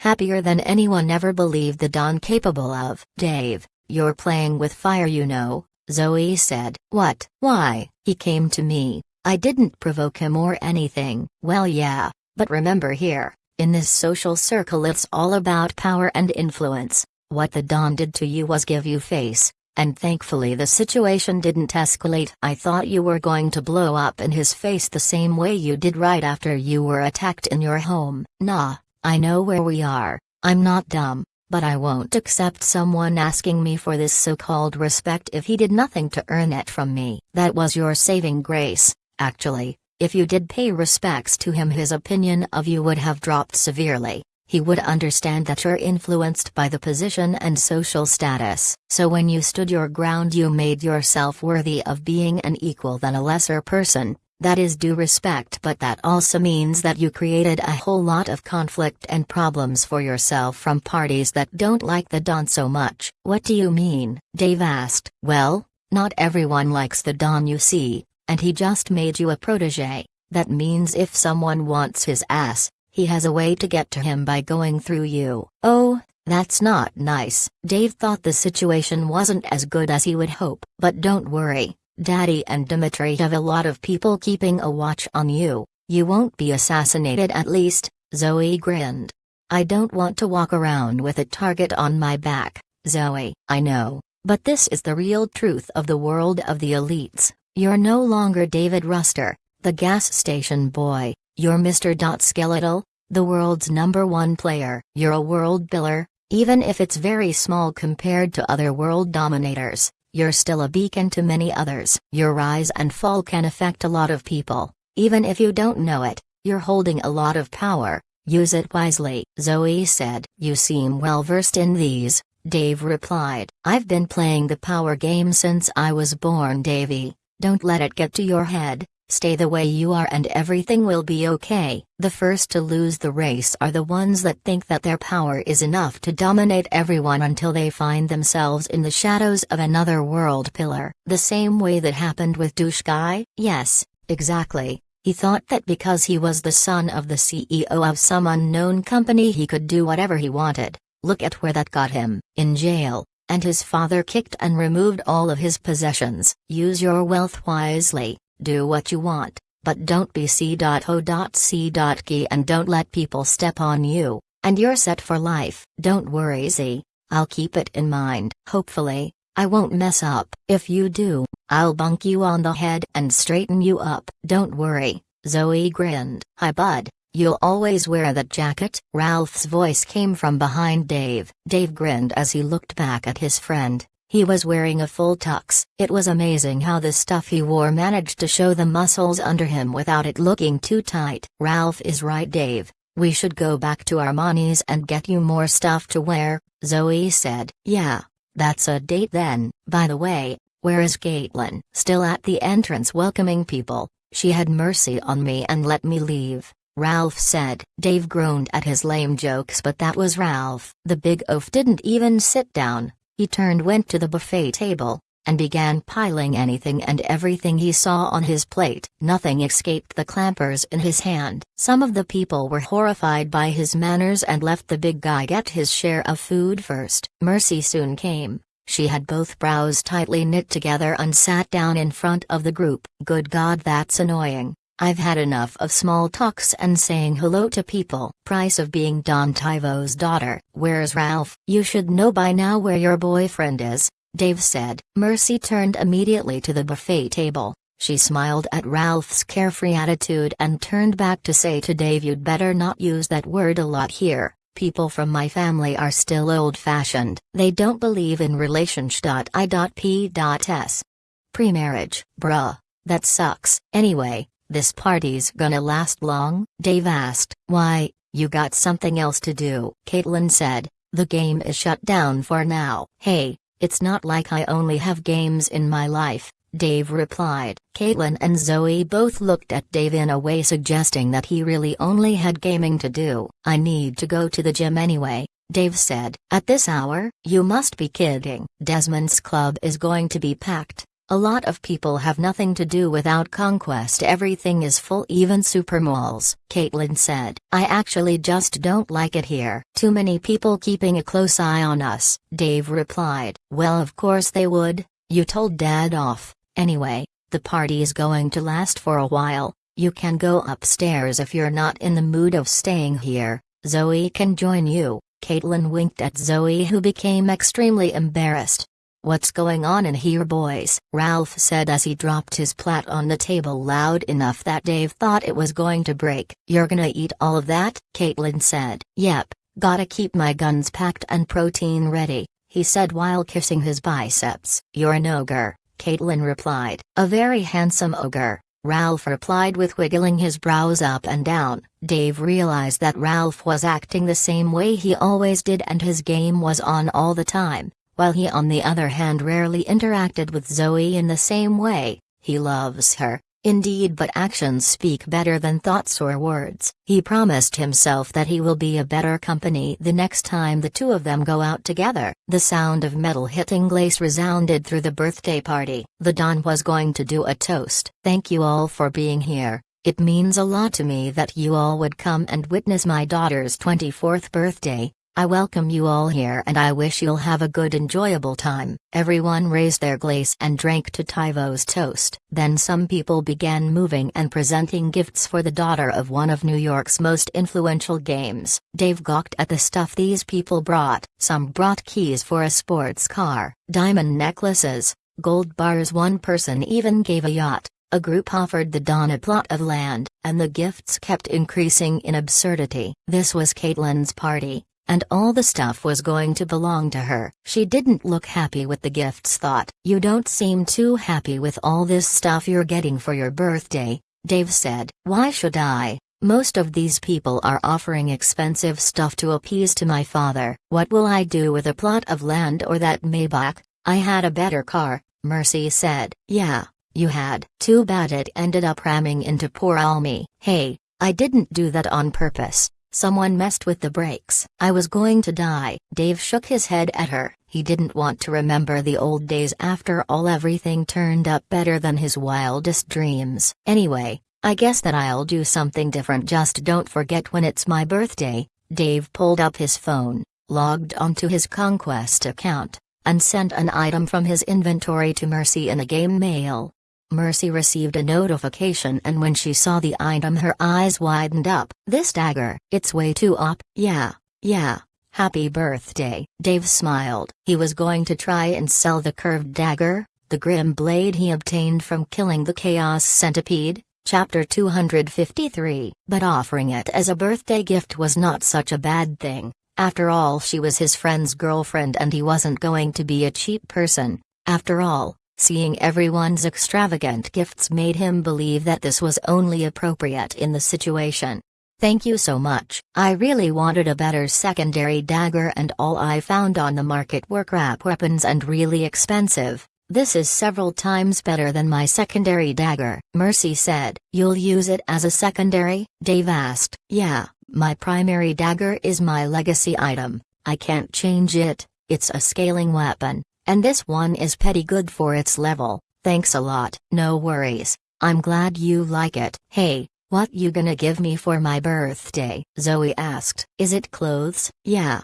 I never told you when it is. It's still several months away. Then I still have time to think of a good gift for you. Don't worry, I'll make sure you'll like it. Dave grinned at Zoe and Ralph was nodding. His boy was starting to loosen up. The party kept going, and the guests kept offering their stuff. But Mercy couldn't wait to log back in the game to try Dave's dagger. Yet sadly the game was still off for 2 more days. Chapter 499. Baby Steps. The party continued uneventfully. Most of the guests were too busy trying to kiss up to the dawn to actually bother with greeting the birthday girl properly. Dave noticed that and turned to see that Mercy didn't actually have any friends besides the small group of him, Zoe, and Ralph already at her table. The other group of girls, consisting of Jenny, Tess and a couple more, were more like an acquaintance than a true friend to her. The miss was a princess, but in a house where people were all about their personal interest. No wonder she had a cold personality due to the lack of interaction with people. Ralph seems to be the perfect match for her. Not only is he a goof and the best bud for Dave, he has a way with people. He could make them speak their minds, even if they didn't want to, and he could also turn the coldest of girls to a blushing maiden, exactly as what was happening right in front of Dave. Ralph's subtle, indecent yet funny comment made Mercy giggle from every once in a while. Even in this mafia gangster-infested atmosphere, the occasional laughter coming from Dave's table was a fresh reminder of youth and when the material didn't matter as much as they do right now for everyone present. The party continued inside the Don's palace, and Dave got a tour from Zoe herself. Mercy was accompanying her boyfriend, who the Don didn't comment even once on today. It seems that he also was thoughtful not to ruin his daughter's day and decided to let go for today. Zoe was an old friend of Mercy. She too didn't really care for all of the protocols and stuff she had to follow when she was in the presence of the big boys. She was Dante Silvana's daughter, one of the United States' biggest weapon trafficker. Legally, of course, as long as he has Samuel Silvana to make everything look right. Dante Silvana was an untouchable, a man made by the state, to deal in affairs the state didn't want to be linked to, and even in the case of a serious mishap, Dante would momentarily take the blame. Then his records will be brushed and erased anew. Zoe lived with her father and knew what was outside of the well long before Dave ever left it. She had came to this mansion several times before to play with Mercy when they were both young, and it never changed since then. Dave was in awe as he saw the decorations on display, from oil paintings dating to the 16th century and older, to bronze statues of warriors and jade vases from the east that looked so delicate a breeze would shatter them. I know this, Dave said as he noticed a painting on the wall. The painting was that of sunflowers. Yeah, Van Gogh, vase with 15 sunflowers. Yeah, we had a study about it back in high school, I still remember. Huh, this looks really well made for a replica. Replica, huh, good one, Zoe said and moved on, leaving Dave starting at the painting once again. Could this actually be the real thing? Dave left the painting alone and followed after Zoe, who kept showing him around. Finally she said, "This used to be my and Mercy's playroom. We got here to hide from Sebastian and Bob. They were an annoyance." Sebastian? Ah, you mean door props and bodybuilder. What kind of names are those? Zoe asked, and Dave told her the story behind the nicknames they have. She giggled at Dave's weird naming sense, and led him inside the room. There were several pieces of furniture laying around all over the palace, from sofas to couches to tables, and a gigantic TV that actually spanned an entire side of the wall of the room. This was a place where the two girls escaped from what was going on outside the world. Zoe let Dave get in first, then she locked the door behind her back. What are you doing?" Dave asked. "Well, no one is going to disturb us here." Zoe lifted her brows up and down suggestively. "Oh well, I guess you're right." Dave grinned and went toward her. Kata Emil was observing the servers for all sorts of bugs that were recently occurring. They didn't account for much for now, a few pixelation of monsters and some creatures losing levels for some strange reason. Yet the second piece of the puzzle was exposed once the battle with the Ash King and the Undead Legion had started. Two entities, one of them still, as Albert said, an embryo entity that will grow into a world boss in the future. The robed man, like any other entity, was an in-game entity that will generate its own lore based on the past events of the game and will create a character that will relate to its future events. It is like a regular person making their own history. It will grow and change into something big in the future. This was how all of the entities of Conquest were created. They all made their own history with their hands. However,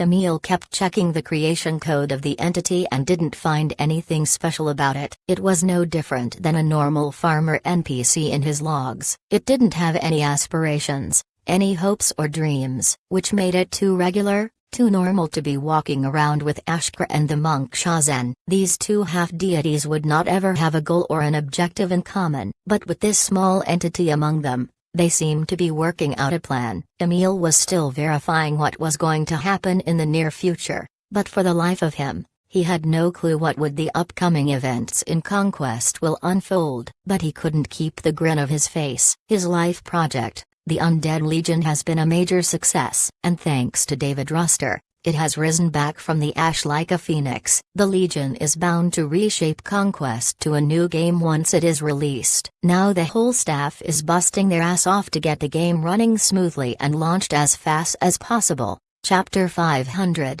After 2 days, Conquest will finally be opened in a few minutes' time. Dave and Ralph were both at Dave's apartment. They ordered pizza a while ago, and for the first time, Dave was the one who ended up with the last slice. He didn't forget to gloat to Ralph's face after all those years of snatch and grab for the last piece. "So, I heard that you gotten ballsier and got some nookie." Ralph wiggled his brows up and down. "Damn bro, who told you that?" "You." "Everyone knew, man, and in the Don's own house." "Jesus. I don't know if you have balls or just outright dumb." But thanks to Caitlin, everyone acted like they didn't know anything. "The door was closed." "Yeah, but you forgot the window was open." "Everyone heard you guys." "Oh god, that's embarrassing." "You think it's embarrassing? You should see how Zoe acted when Caitlin told her about it." "Damn, no wonder she's been avoiding me." "Owie, bro, don't mess up. You should go and meet up with Zoe.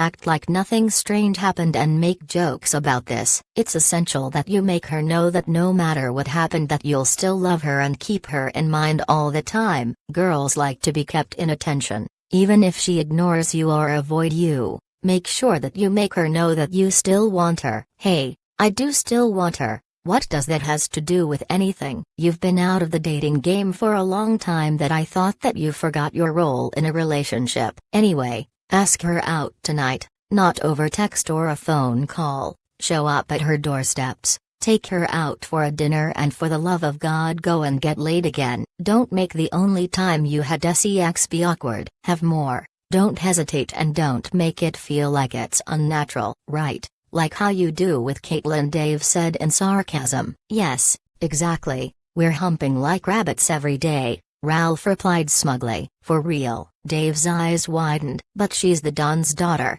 I thought you never went for more than kisses." "Dude, even if she is the Don's daughter, she is still a girl. Don't even think that only guys want some." "Anyway, what are you planning on doing in Conquest once it's online?" "Well, I need to see what Dimitri is up to in the east, then check out this dragon event. I heard that dragon meat is good for Onyxia. Also, I need to go and check out what Balam has for me. He did mention that I need to go and meet up with him in the Mountain of Glory." Right, but I'm talking about the Devastators. They brokered a deal with you. You'll help them to join the Legion, is that right?" "Well, I no longer have the keys to the underworld. I can't stop people from coming, so why not make a profit out of it? Just be careful not to get backstabbed, you know. They could make an undead army and try to overthrow the undead king. You know, Valentine might look like a nice guy, but he is pretty devious when it comes to the best of the guild." "Don't worry, the Legion is not as simple as you think. I'd even want to see him try and overthrow the undead king." "Well, he wasn't much in the last battle. He got roughed up pretty badly. Ralph said. As much as I'd like to deny that, it was a fact. But do keep in mind, the Ash King was a level 900 demigod. The Undead King is just an undead and was much lower level, and the king was targeted with a forbidden chapter, right? Anyway, just stay safe and don't trust the device. I'll keep it in mind. 8. I'll have to head out. You're going home? The game is gonna launch in a few minutes. You think you make it? Dave asked. No, I have a date. I'll play later tonight. See ya, bro. Right then. I won't show you the door. Ralph smiled and waved Dave goodbye. Dave went into his gaming capsule as soon as it was time for the servers to start back up again. The game was going to start pretty soon and he didn't want to wait any longer. Once he was online, he was met with a notification. Please do hold on for 30 seconds while we upload your gaming content to resolve an occurring issue that is causing some of the game monsters to glitch. A timer of 30 seconds began counting down until it hit 0 and another notification appeared in front of Dave. Thank you for your patience. Please enjoy the game. Dave found himself in the underworld, right at the front gates of the former Ash King's keep. The undead were still roaming about the battlefield and slaying the demonic stragglers. The undead king was near Dave and the skeletal dragon was soaring the skies. Gishmbra, you have aided us greatly. You have also proven you wise for having chosen you as our successor. Now, our time lingering in the underworld has ended. For that we shall need to create a kingdom above the ground. We no longer need to be held here. Well, you're more than welcome to build it in my kingdom of the East. After all, if it weren't for you, I wouldn't have ever had the chance to conquer the East. Then so be it. I shall task Dogla with moving the Bone Palace to be the symbol of your kingdom. I shall not rule your subjects of the human race, but I shall take a place within your kingdom so that when we seek conquest of the lands, we shall have a closer stronghold to start from. Nice. The Bone Palace will be a pretty good addition to the capital city of Kin. So what are we doing here, Your Majesty? We still need to take over the Ash King's keep. There are some of his followers left. We'll raise them to the ground and take over his belongings. Then once that is over, I shall come meet you in the overworld. Your work here is done, and I shall make sure to keep your share of the spoils of the battle in safekeeping. That'll be pretty great. Thanks. Dave grinned. He was going to get a portion of the loot without even having to look for it. His job here has ended and now he has a promise to fulfill. Dave used a teleportation scroll and left to Icathia, the capital of the Devastators. The appearance of Dave brought a lot of attention. His undead avatar was too obvious in a city filled with human knights. Dave's shadow cape swayed as he moved. His every step sounded like it was the beating of a living heart, and his presence was deathly. Enough that priests avoided him and guards made sure not to stand in his way. Once Dave arrived to the center of Icathia where the Grand Auction House was at, he sent Valentine a private message. Come, we have a deal to conclude. Not a couple seconds longer, the reply came. We're on our way. Minutes later, 100 players showed up in front of the auction house. All of them. The best of the Devastators Guild, all wishing to be a part of the people Dave personally recruits to join the Legion. Do we need a ceremony or something? One of the 100 players asked. No, not really, just come here, Dave said. Dave issued a mental command so that the turn to Undeath function was on. Once the player was right next to Dave, the latter grinned. I think I know why the Undead King likes to do this, and stabbed the man in the chest with Durandal. The player was shocked to see the massive sword pierce with ease right through him. The remaining players were on guard.